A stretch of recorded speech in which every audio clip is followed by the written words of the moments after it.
ಚೈತ್ರ ಅವರು ನಮ್ಮ ಕರ್ನಾಟಕದಲ್ಲಿ ಹೆಂಗ್ ಥಿಯಾಸಫಿಸ್ಟ್ ಅಂದರೆ ತಪ್ಪಾಗಲಾರ್ದು. ಇವರು ಥಿಯಾಸಫಿ ಫ್ಯಾಮಿಲಿಯಿಂದ ಬಂದವರು. ಸುಮಾರು ವರ್ಷಗಳಿಂದ ಇಲ್ಲಿ ಬಂದು ನಮಗೆಲ್ಲ ಕ್ಲಾಸ್ ಮಾಡ್ತಾ ಇದ್ದಾರೆ. ಇವರು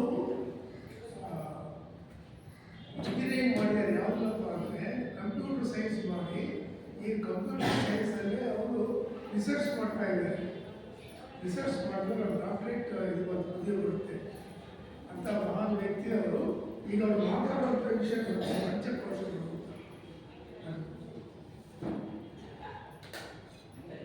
ಧನ್ಯವಾದಗಳು ಸರ್.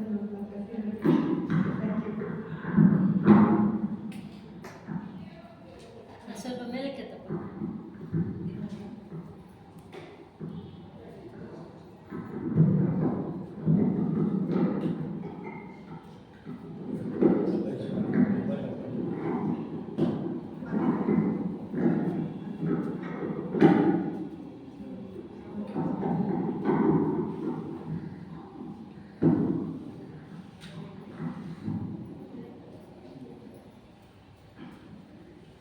ಅಜ್ಞಾನತಿಮಿರವಿರತಸ್ಯ ಜ್ಞಾನಾಂಜನಶಲಾಕಾಯ ಚಕ್ಷುರುನ್ಮಿಲಿತಂ ಯೇನ ತಸ್ಮೈ ಶ್ರೀ ಗುರುವೇ ನಮಃ. ಎಲ್ಲರಿಗೂ ನಮಸ್ಕಾರ. ಸೊ ನಾನಿವತ್ತು ಟಾಪಿಕ್ ಪಂಚಕೋಶಗಳು ಅನ್ನೋದ್ರ ಬಗ್ಗೆ ಮಾಡ್ತಾ ಇದ್ದೀನಿ. ಇಲ್ಲಿರೋರಿಗೆಲ್ಲರೂ ಪಂಚಕೋಶಗಳ ಬಗ್ಗೆ ಗೊತ್ತಾ? ಅದಂದ್ರೆ ಏನು ಅಂತ? ಓಕೆ, ಭಾರತ್ ಸಮಾಜ ಪೂಜೆ ಎಷ್ಟು ಜನ ನೋಡಿದ್ದೀರಾ?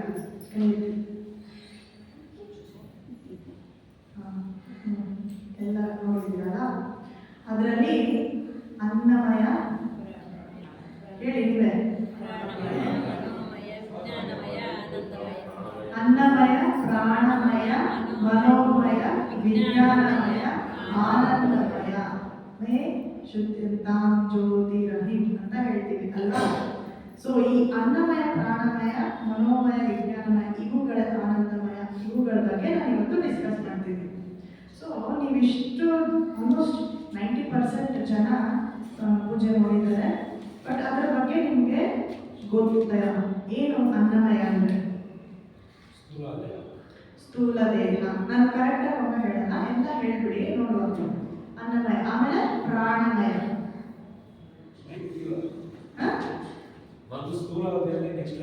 ಓಕೆ. ಅನ್ನಮಯ, ಪ್ರಾಣಮಯ, ಮನೋಮಯ. ಯಾವುದು ಬೇಸಿಕ್?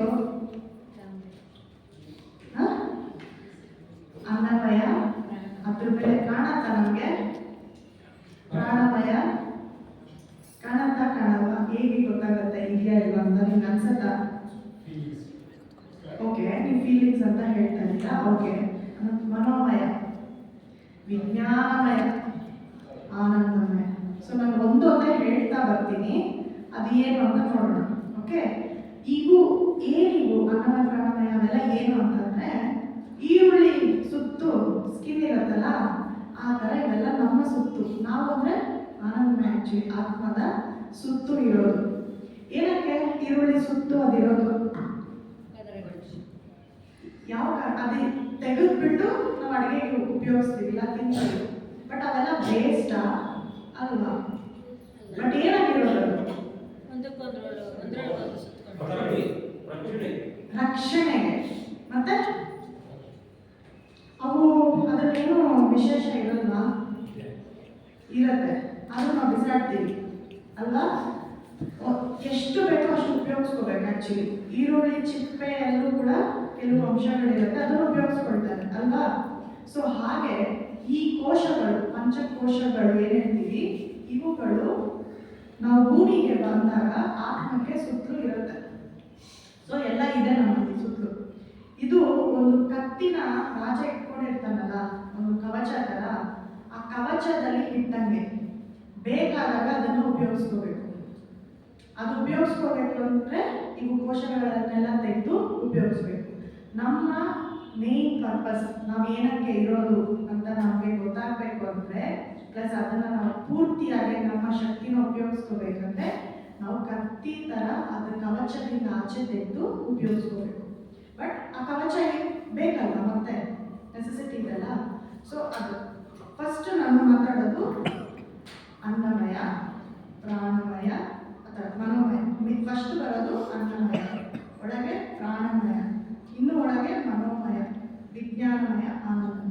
ನಾನು ಇವಾಗ ಹೇಳ್ತಿರೋದಲ್ಲ, ಇದು ಯಾವುದೂ ನನ್ನ ಸ್ವಂತದ್ದಲ್ಲ, ಒಂದು ಪುಸ್ತಕದಲ್ಲಿ ಬರ್ದಿರೋದನ್ನ ನಾನು ನಿಮಗೆ ಎಕ್ಸ್ಪ್ಲೇನ್ ಮಾಡ್ತಾ ಇದ್ದೀನಿ. ನೀವೇ ಬುಕ್ಕಲ್ಲಿ ಓದೋದಕ್ಕಿಂತ ನಿಮ್ಗೆ ಎಕ್ಸ್ಪ್ಲೇನ್ ಮಾಡಿದ್ರೆ ಕಂಫರ್ಟ್ ಆಗುತ್ತೆ, ಪ್ಲಸ್ ನಾವು ಡಿಸ್ಕಷನ್ ಮಾಡ್ದಂಗೆ ಆಗುತ್ತೆ. ಸೊ ಇದು ಯಾವುದೂ ನನ್ನ ಸ್ವಂತದ್ದಲ್ಲ. ಓಕೆ, ಸೊ ಫಸ್ಟ್ ಅನ್ನಮಯ ನಮ್ಮ ಸ್ಥೂಲ ಶರೀರ ಹೇಗೆ ಸ್ಟಾರ್ಟ್ ಆಗುತ್ತೆ ಅಂದರೆ, ನಾವು ಮಾಡುವಂಥ ಊಟ ಏನು ನಾವು ಹೊಟ್ಟೆ ಒಳಗಡೆ ಹಾಕ್ಕೊಳ್ತೀವಿ ಅದ್ರ ಮೇಲೆ ಅದು ಅನ್ನಮಯ ಕೋಶ ಅಂತ ಅದು ಡಿಸೈಡ್ ಆಗುತ್ತೆ. ಇದು ನಮ್ಮ ಸೃಷ್ಟಿಯಲ್ಲಿ ನಮ್ಮ ಊಟದ ಒಂದು ರಿಫ್ಲೆಕ್ಷನ್ ಅಂದರೆ, ಇವಾಗ ನೀವು ಏನಾದರೂ ಎಲ್ಲಾದರೂ ಹೋಗ್ತೀರಾ ಒಂದು ಟೂರ್ಗೆ ಹೋದರೆ ಹೋಗಿ ಬಂದಮೇಲೆ ನಿಮ್ಮ ರಿಫ್ಲೆಕ್ಷನ್ಸ್ ನೀವೇನು ಅನಿಸ್ತು ಹೇಳಿ ಅಂತಂದರೆ, ಕೆಲವರು ಅಪ್ಪ ತುಂಬ ಸುಸ್ತಾಯಿತು, ಮಸ್ತಿತ್ತು, ಚೆನ್ನಾಗಿ ಎಂಜಾಯ್ ಮಾಡಿದ್ವಿ ಅಂತ. ಆ ಥರ ನೀವು ಊಟ ಮಾಡಿರೋದ್ರ ಮೇಲೆ ನಿಮ್ಮ ಸ್ಥೂಲ ಶರೀರ ಹೇಳುತ್ತೆ ಹೇಗಿದೆ ಅಂತ. ಸೊ ಅದು ಅನ್ನಮಯ ಕೋಶ. ಸೊ ಇದು ಫುಡ್, ನಾವೇನೇ ಊಟ ತಗೊಂಡ್ರು ಕೂಡ ಅದು ಜ್ಯೂಸ್ ಆಗಿ ಫಸ್ಟು ಕನ್ವರ್ಟ್ ಆಗುತ್ತೆ. ಜ್ಯೂಸ್ ಒಂದು ಕೈಂಡ್ ಆಫ್ ಥರ ಆಗುತ್ತೆ. ಇದು ಎಷ್ಟೊತ್ತು ತಗೊಳುತ್ತೆ, ಇಲ್ಲ ಎಷ್ಟು ದಿವಸ ಅಂತ ಕೇಳಿದ್ರೆ ಪೂರ್ತಿ ಆಗಕ್ಕೆ ಇಲ್ಲಿ ಬರ್ದಿರುವಂಥ ಪ್ರಕಾರ 15 ದಿವಸ. ನೀವೇನಾದ್ರೂ ಕುಡಿದಿದ್ರೆ ಅದು 15 ದಿವಸ, ಇಲ್ಲ ತಿಂದಿದ್ರೆ 15 ದಿವಸ, ಏನೋ ಒಂದು ಬೈ ಮಿಸ್ಟೇಕ್ ಫುಡ್ ಪಾಯ್ಸನ್ ಆಗಿದ್ರೆ ಅದು ಬಾಡಿಯಲ್ಲಿ ಕನ್ವರ್ಟ್ ಆಗೋದಕ್ಕೆ ಫುಲ್ಲಾಗಿ ಒಂದು ಅಂಶ ಥರ ಆಗೋದಕ್ಕೆ ಏನಕ್ಕೆ ಕನ್ವರ್ಟ್ ಆಗುತ್ತೆ ಜ್ಯೂಸು, ಯಾವುದಕ್ಕೆ ಫಸ್ಟ್ ಕನ್ವರ್ಟ್ ಆಗುತ್ತೆ? Very good, convert as a blood, ರಕ್ತದ ಅಣುಗಳಾಗೆ ಕನ್ವರ್ಟ್ ಆಗುತ್ತೆ ಫಸ್ಟ್. ಸೊ ಇದನ್ನ ರಿಲೇಟೆಡ್ ಆಗಿ ನಮ್ಮಲ್ಲಿ ಶುಕ್ಲ ಪಕ್ಷ ಕೃಷ್ಣ ಪಕ್ಷ ಅಂತ ಹೇಳ್ತಾರೆ. ಅದು ಅದೆಷ್ಟು ದಿವಸ ಇರುತ್ತೆ? ಇದಕ್ಕೆ ರಿಲೇಟೆಡ್ ನಮ್ಮ ಬಾಡಿ ಶುಕ್ಲ ಪಕ್ಷ ಕೃಷ್ಣ ಪಕ್ಷದಲ್ಲಿ 15 ದಿವಸಕ್ಕೆ ಅದು ರಕ್ತ ಕನ್ವರ್ಟ್ ಆಗುತ್ತಾ? ನೆಕ್ಸ್ಟ್ ಇಲ್ಲಿ ಮಧ್ಯದಲ್ಲಿ ಒಂದು ಇದಿದೆ, ತಿಥಿ ಕೂಡ ಬರುತ್ತೆ. ಪಾದ್ಯ, ಬಿದಿಗೆ, ತಲೆಗೆ. ನನಗೂ ಇದ್ರ ಬಗ್ಗೆ ಓದಾಗಲೇ ಇದೆ ಅಂತ ಗೊತ್ತು, ಬಟ್ 15 ದಿವಸ ಕಾನ್ಸೆಪ್ಟ್ ಇಲ್ಲಿ ಗೊತ್ತಾಯ್ತು ನನಗೂ. ಮತ್ತೆ ಈ ರಕ್ತ ಅಣುಗಳು ಶುದ್ಧವಾಗೋದಕ್ಕೆ ಎಷ್ಟು ದಿವಸ ಆಗ್ಬೋದು? ನಮ್ಮ ಕ್ಯಾಲೆಂಡರ್ ಇದ್ರೆ ಸಂಬಂಧ. ನೆಕ್ಸ್ಟ್ ಏನಿದೆ? ತಿಥಿಗಳು 15. ಮತ್ತೆ ಯೂಶಲಿ ಕ್ಯಾಲೆಂಡರ್ ಎಷ್ಟು ದಿವಸಕ್ಕೆ ಬರುತ್ತೆ? 27 ದಿವಸಕ್ಕೆ ಏನು ಬರುತ್ತೆ? ತಿಂಗಳು. ಅದು ಪ್ಯೂರ್ ಬ್ಲಡ್ ಆಗುತ್ತೆ. ಪ್ಯೂರ್ ಬ್ಲಡ್ ಆಗೋದಕ್ಕೆ 27 ದಿನಗಳು ಬೇಕು ಅಂತಾರೆ. ಮತ್ತೆ ನಮ್ಮ ನಕ್ಷತ್ರಗಳು ಆ ಥರ ನಮ್ಗೆ 27 ನಕ್ಷತ್ರಗಳು 27 ದಿನಗಳು ಶುದ್ಧ ಆಗೋದಕ್ಕೆ ಇದೆಲ್ಲ ರಿಲೇಟ್ ಆಗಿದೆ.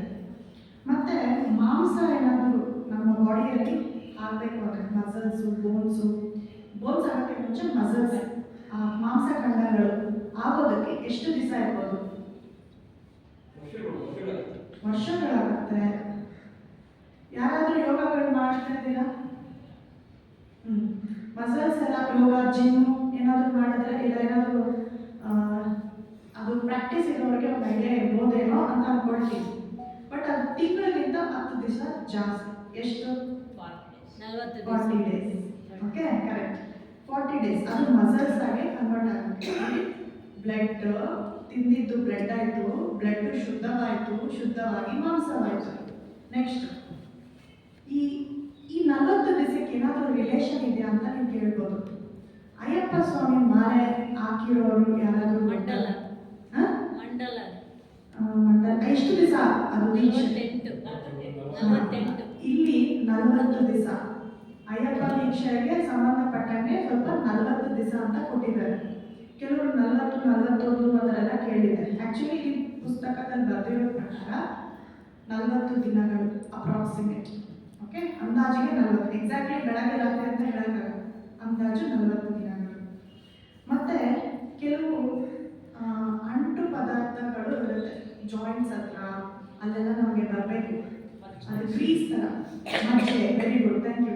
ಮಜ್ಜೆ ಅಂತ ಹೇಳ್ತಾರೆ. ಅದಕ್ಕೆ ಎಷ್ಟು ದಿವಸ ಆಗ್ಬೋದು? ಇನ್ನು ಸ್ವಲ್ಪ ಜಾಸ್ತಿ, ಇನ್ನೊಂದು 4 ದಿವಸ ಜಾಸ್ತಿ ಆಗಿ ಎಷ್ಟಾಯ್ತು? 40 ಪ್ಲಸ್ 12 52 ದಿನಗಳು. 52 ದಿನ ಸಾರಿ 52 ಡೇಸು. ಈ ಥರ ನಮ್ಮಲ್ಲಿ 52ಗೆ ಸಂಬಂಧಪಟ್ಟಿದ್ದು ಏನಿದೆ? ಕ್ಯಾಲೆಂಡರ್ಗೆ ಸಂಬಂಧಪಟ್ಟಿದ್ದು ಏನಿದೆ? 52 ವಾರಗಳು. ಶಾಬಾಷ್, ನೀವೇ ಗ್ರೇಟ್. ನಿಜ, 52 ವಾರಗಳಿವೆ. ಸೊ ಅದು ಈಗ ಮಾಂಸ ಆಯ್ತು, ಬ್ಲಡ್ ಆಯ್ತು, ನೆಕ್ಸ್ಟ್ ಏನಿದೆ? ಬೋನ್ಸ್, ಮೂಳೆಗಳು. ಮೂಳೆಗಳಾಗಕ್ಕೆ ಎಷ್ಟು ದಿವಸ ಬೇಕು ಬೋನ್ಸ್ಗೆ? ಇದು ಸ್ವಲ್ಪ ಅಪ್ಡೇಟ್ ಇನ್ನೇನು ಹಾಕಿ 64 ಆಯ್ತಾ? 64 ಡೇಸ್. ಈಗ 64 ಅನ್ನೋ ನಂಬರಲ್ಲಿ ಸ್ವಲ್ಪ ಸ್ಪೆಷಾಲಿಟಿ ಇದೆ. 64 ವರ್ಷ. ಆಮೇಲೆ ವೆರಿ ಗುಡ್, ಕಲೆಗಳು. 64 ಕಲೆಗಳಿದೆ. ಸೊ ಯಾರಿಗೆ 64 ಕಲೆ ಗೊತ್ತು? ಓಕೆ, 63 ಯೋಚನೆ ಮಾಡಿ. ನಾರದರಿಗಿದೆ ಅಂತೆ. ನಾರದರಿಗಿದೆ ಅಂತ. ಯಾರು ನಾರದರು? ಅವ್ರಿಗೆ 63 ವಿದ್ಯೆ ಇದೆಯಂತೆ. ಪುಸ್ತಕದಲ್ಲಿ ಪ್ರಕಾರ ಹೇಳ್ತಾ 63 ವಿದ್ಯೆಗಳಿದೆ. ಅದಕ್ಕೆ ಅವ್ರಿಗೆ ತೃಪ್ತಿ ಆಗಿಲ್ಲ, ಇನ್ನೊಂದು ವಿದ್ಯೆ ಗೊತ್ತಿಲ್ಲ, ಅದೇನೋ ನನಗೂ ಗೊತ್ತಿಲ್ಲ ಸದ್ಯಕ್ಕೆ. 60 ಎಷ್ಟು ವಿದ್ಯೆಗಳು ಅಂದ್ರೆ ಏನು? 63 ವಿದ್ಯೆ, 64 ಅಂದ್ರೆ ಯಾವ್ದಾದ್ರು ವಿದ್ಯೆಗಳಿವೆ? ಕತ್ತಿ ವರ್ಸೆ, ಆಮೇಲೆ ಸಂಗೀತ,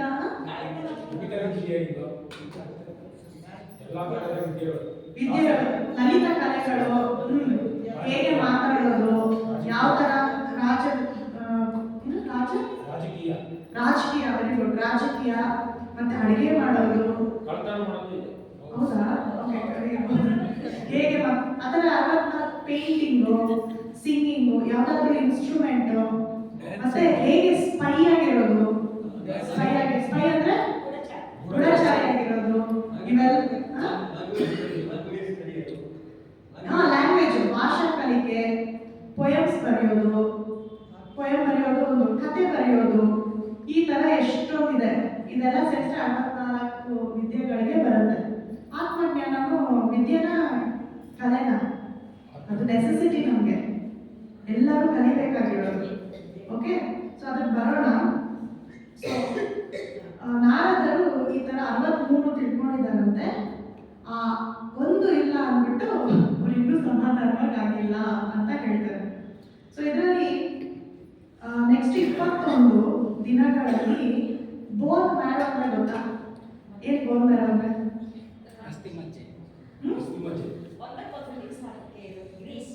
ಗ್ರೀಸ್ ಅಲ್ಲ, ಹೊಸ ಅಣುಗಳು, ನಮ್ಮ ರಕ್ತದ ಅಣುಗಳು ಸ್ಟಾರ್ಟ್ ಆಗೋಕ್ಕೆ ಬೋನ್ ಮ್ಯಾರೋದಲ್ಲಿ ಬರುತ್ತೆ ಹೊಸದಾಗಿ. ಕ್ಯಾನ್ಸರ್ ಪೇಷಂಟ್ಸ್ ಏನಾದರೂ ಇದ್ರೆ ಬೋನ್ ಮ್ಯಾರೋಸ್, ಯೂಶಲಿ ಬ್ಲಡ್ ಕ್ಯಾನ್ಸರ್ಸ್ ಇದ್ರೆ ಆ ಬೋನ್ ಮ್ಯಾರೋ ಟ್ರಾನ್ಸ್ಪ್ಲಾಂಟೇಷನ್ ಏನೋ ಮಾಡ್ತಾರೆ ಅಲ್ವಾ? ಅದು ಅಷ್ಟು ಇಂಪಾರ್ಟೆಂಟ್. ಆ ಬೋನ್ ಮ್ಯಾರೋದಲ್ಲಿ ಫಸ್ಟ್ ಸೆಲ್ಸ್ ತರ ಬ್ಲಡ್ ಸೆಲ್ಸ್ ಸ್ಟಾರ್ಟ್ ಆಗುತ್ತೆ. ಸೊ ಬೋನ್ ಮ್ಯಾರೋಗೆ ಇದಾಗುತ್ತೆ. ಸೊ ಈ 21 ದಿನಗಳ ಜೊತೆಗೆ ಯಜ್ಞದಲ್ಲಿ ಸಮಿತ್ ಆಗ್ತಾರೆ. ಎಷ್ಟೊತ್ತು ಆಗ್ತಾರೆ? ಈಗ ಆಲ್ರೆಡಿ ಹೇಳಿದೆ ನಂಬರು, ಈಗ ಹೇಳಿದೆ 21 ಸಮಿತಿಗಳಾಗ್ತಾರಂತೆ. ಗೊತ್ತಾ? ನೋಡಿದ್ದೀರಾ? ಅದು. ಸೊ ಇನ್ನೊಂದು ಗಂಡು ಅದ್ರ ಇಷ್ಟುವರೆಗೂ ಎಲ್ಲರಿಗೂ ಆಗುವಂಥದ್ದು. ನೆಕ್ಸ್ಟ್ 2 ಇದೆ. ಅದು ಗಂಡಸರಲ್ಲಿ, ಹೆಂಗಸರಲ್ಲಿ ಸ್ವಲ್ಪ ಸ್ಮಾಲ್ ಬದಲಾವಣೆಗಳಿರುತ್ತೆ. ಅದು ಏನು? ಶುಕ್ಲ ಶೋಣಿತ. ಸೊ ಈ ಶುಕ್ಲ ಶೋಣಿತದಲ್ಲಿ ಫಸ್ಟು ಗಂಡಿಗೆ 96 ದಿನಗಳು ಬೇಕು, ಹೆಣ್ಣಿಗೆ 108 ದಿವಸ ಬೇಕು ಅದು ಆಗೋದಕ್ಕೆ. ಅರ್ಥ ಆಯ್ತಾ? ಸೊ ಇಷ್ಟು ನಮ್ಮ ಊಟ ತಿಂದು ನಮ್ಮ ಬಾಡಿಯಲ್ಲಿ ಆಗುವಂಥ ಬದಲಾವಣೆ. ನಾವೆಲ್ಲರೂ ಆಚೆ ಹೋದರೆ ಕೆಲವು ವರ್ಷಗಳಲ್ಲಿದ್ದಾಗ ನಮ್ಮ ಬದಲಾವಣೆ, ನಮ್ಮ ಶಾರೀರಿಕ ಬದಲಾವಣೆ ಆಗೋದು ನಾವೇನು ತಿಂತೀವಿ, ಏನು ಬಾಡಿ ಒಳಗಡೆ ಹೋಗುತ್ತೆ ಅನ್ನೋದು ಬೇರೆ. ಫಸ್ಟ್ ಇದು over all summary. First chemical ತಿಂದಿದ್ದು ಜ್ಯೂಸ್ ಆಗಿ ಬ್ಲಡ್ ಆಗತ್ತೆ, ಬ್ಲಡ್ ಆಗಿ ಶುದ್ಧ ಬ್ಲಡ್, ಆಮೇಲೆ ಮಾಂಸ, ಆಮೇಲೆ ಬೋನ್ಸ್, ಆಮೇಲೆ ಬೋನ್ ಮ್ಯಾರೋ, ಆಮೇಲೆ ಶುಕ್ಲ ಶೋಣ. ಇದು ಅನ್ನಮಯ ಕೋಶದ್ದು. ಏನಾದರೂ ಅರ್ಥ ಆಯ್ತಾ? ನಾವಿವಾಗ ಊಟ ಮಾಡೋದ್ರಲ್ಲಿ ಏನಾದರೂ ಕ್ವಶನ್ಸ್ ಇದೆಯಾ? ಇಲ್ಲಿ ಕೆಲವು ಸಜೆಷನ್ಸ್. ನಿಮಗೆ ಎಷ್ಟು ನೀವೆಲ್ಲ ತುಂಬ ಸೀನಿಯರ್ಸು, ನೀವೆಲ್ಲ ಒಂದೊಂದು ಸಜೆಷನ್ ಹಾಕಿದ್ರೆ ಅನ್ನಮಯ ಕೋಶ ಹೇಗೆ ಬೆಳೆಸ್ಕೋಬೋದು ಅಂತ ನಿಮಗೂ ಗೊತ್ತಾಗುತ್ತೆ. ಕೆಲವರು ತಂಗಳನ್ನ ತಿನ್ನಬಾರ್ದು, ಏನಾಗುತ್ತೆ ತಿಂದ್ರೆ? ಅಂದ್ರೆ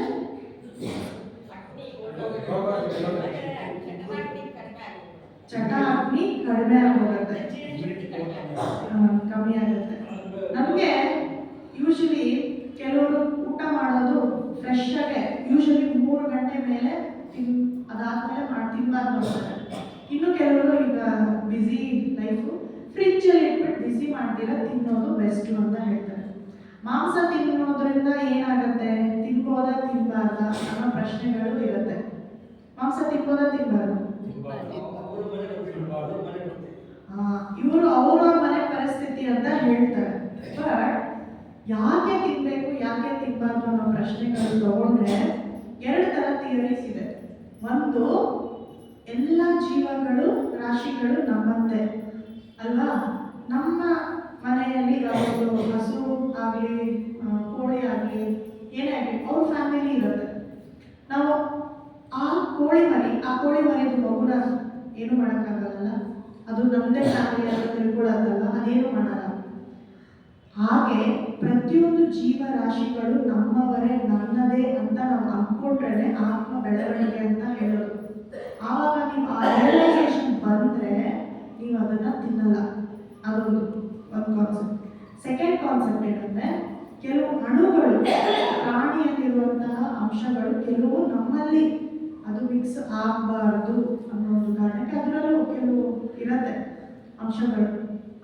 ಇದು ಕರ್ಮ ಸಿದ್ಧಾಂತ ಎಲ್ಲ ನಾವು ಓದ್ತೀವಲ್ಲ, ಸನಾತನ ವಿದ್ಯೆ ಅದೆಲ್ಲ ಕೇಳಿದಾಗ ನಿಮ್ಗೆ ಗೊತ್ತಾಗುತ್ತೆ ಯಾಕೆ ಅದನ್ನು ತಿನ್ನಬಾರ್ದು ಅಂತ. ಬಟ್ ಯಾಕೆ ರಾಜರ ಕಾಲದಲ್ಲಿ ತಿಂತಾ ಇದ್ರು, ನಾವು ಇವಾಗ ಯಾಕೆ ತಿನ್ನಬಾರ್ದು ಅನ್ನೋ ಡಿಸ್ಕಷನ್ಸ್ ಕೂಡ ಬಂದಿದೆ ತುಂಬ ಸತಿ. ಅದಕ್ಕೆ ಯಾರಾದ್ರೆ ಹೇಳ್ತೀರಾ? ಶ್ರೀರಾಮ ಅನ್ನೋರೇ ತಿಂದಿದ್ದಾರೆ, ನಾವು ತಿನ್ಬೋದು, ಇದೆಲ್ಲ ಡಿಸ್ಕಷನ್ಸ್ ಇದೆ. ಇಲ್ಲ ತಿಂದಿಲ್ಲ, ಇವೆಲ್ಲ ಕತೆ ಬೇಡ ನಮಗೆ.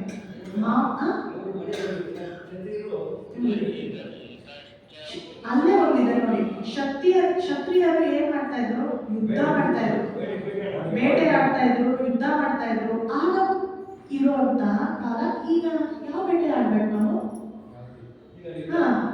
ನಾವೀಗ ಏನ್ ಮಾಡ್ತಾ ಇದ್ದೀವಿ? ಸುಮ್ಮನೆ ಬೆಳಗ್ಗೆ ಎದ್ದೊಳ್ತೀವಿ, ತಿಂತೀವಿ, ಮಲ್ಕೋತೀವಿ, ಓದ್ತೀವಿ. ಹೋಗಿ ನಾವು ಮಿಲಿಟ್ರಿ ಕೂಡ ಹೋಗಲ್ಲ ರೀ, ಯುದ್ಧಕ್ಕೂ ಹೋಗ್ತಾ ಇಲ್ಲ ನಾವು. ಆದ್ರೂ ನಮ್ಗೆ ಯಾಕೆ ಬೇಕು? ಅನವಶ್ಯಕ ಅಲ್ಲ. ನಾವು ಎಷ್ಟು ಬೆಳವಣಿಗೆ ಆಗಿದ್ದೀವಿ ಅಂದರೆ ಅವ್ರು ಅಲ್ಲಿ ಆ ಟೈಮಲ್ಲಿ ಮಾಡಿದ್ದಾರೆ ಅಂದ್ಬಿಟ್ಟು ಈಗ ಮಾಡಬೇಕು ಅಂತಿಲ್ಲ. ಈಗ ಕೆಲವರು ಬಾಡಿ ಬಿಲ್ಡಿಂಗ್ ಮಾಡಬೇಕು, ಯಾಕಪ್ಪ? ದೇಹ ಶೋಧಿ ಯಾಕೆ? ಇದು ಬರುತ್ತೆ ನೆಕ್ಸ್ಟ್. ಓಕೆ,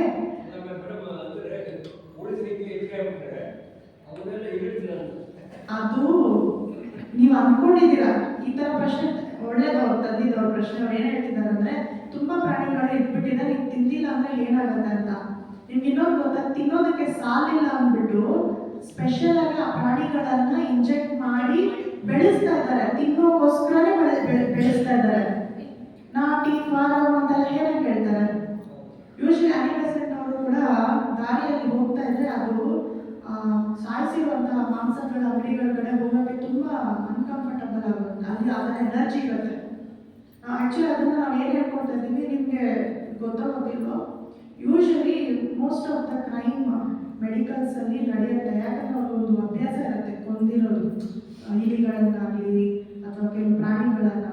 ಅಲ್ಲೆಲ್ಲೋ ಒಂದು ಕಡೆ ನಮಗೆ ಅದು ಪ್ರೊವೋಕ್ ಮಾಡುತ್ತೆ ನಮ್ಮ ದಾಳಿಯ ಬುದ್ಧಿಗಳು.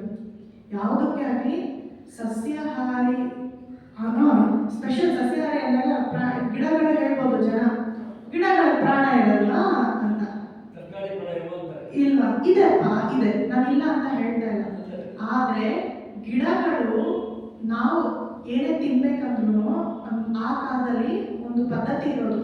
ಅವರು ಕೇಳೋರು, ನಾನು ಈ ಥರ ತಿನ್ನಬೇಕು ಅಂತೆಲ್ಲ ಹೇಳಿದಾಗ ಹಣ್ಣು ಹಂಗೆ ಬರೋದು. ಮೂಗ್ಗಳು ಬರೋದು ಆ ಥರ ಆಗ್ತಿತ್ತು. ನಮ್ಗೆ ಆ ಶಕ್ತಿ ಇಲ್ಲ. ನಮಗೆ ಮಿತಿಯಾಗೆ ಆಗುವಂಥದ್ದು ಬೇಸಿಕ್ ಏನಂದರೆ ಗಿಡಗಳು. ಅದರಿಂದ ನಮ್ಮ ಕ್ರೂರತ್ವ ಬರೋದಿಲ್ಲ. ಆ ಒಂದು ಕಾರಣಕ್ಕೆ ನಾವು ಕಾಂಪ್ರಮೈಸ್ ಆಗೋದು. ನಾವು ಊಟ ಮಾಡ್ತಿರೋದು ಇರಬಲ್ಲೆವು. ಈಗೆಲ್ಲ ನೋಡೋದಲ್ಲ, ಬೋರ್ ಬ್ಯಾರಲ್ಸ್ ಎಲ್ಲ ಎಷ್ಟೋ ಋಷಿಗಳು ಊಟನೂ ಮಾಡ್ತೀರ ಹಿಮಾಲಯಗಳಲ್ಲಿ ಗಾಳಿ ನೀರೆಲ್ಲ ಬದುಕಿದ್ದಾರೆ. ಇದೆ ಒಬ್ಬರು ಮಾಡ್ತಿದ್ದಾರೆ ಅಂದರೆ ಎಲ್ಲರೂ ಮಾಡೋಕ್ಕಾಗಲ್ಲ ಅಂತ.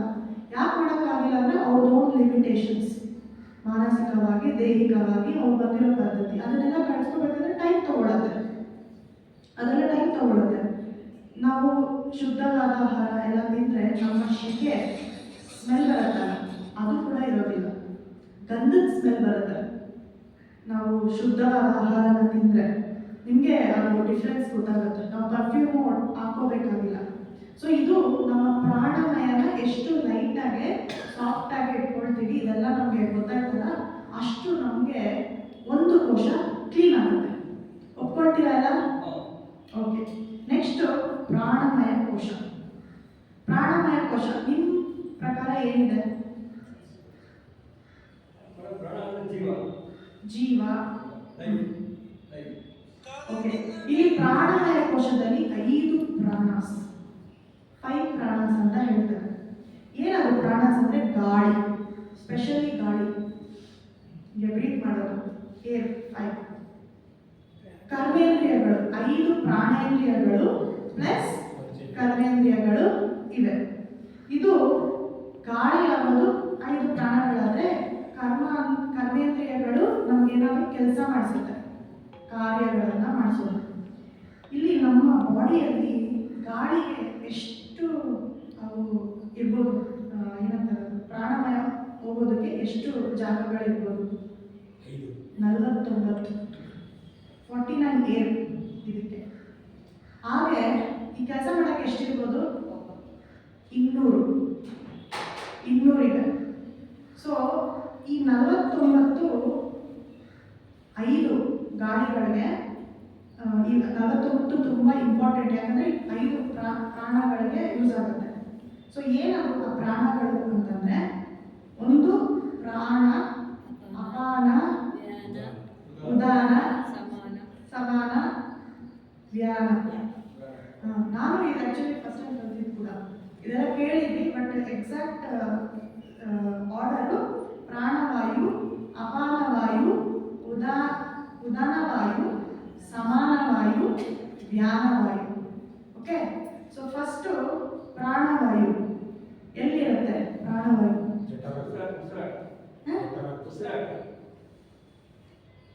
ಅಲ್ಲ, ಹೃದಯ, ಹಾರ್ಟ್ ಟು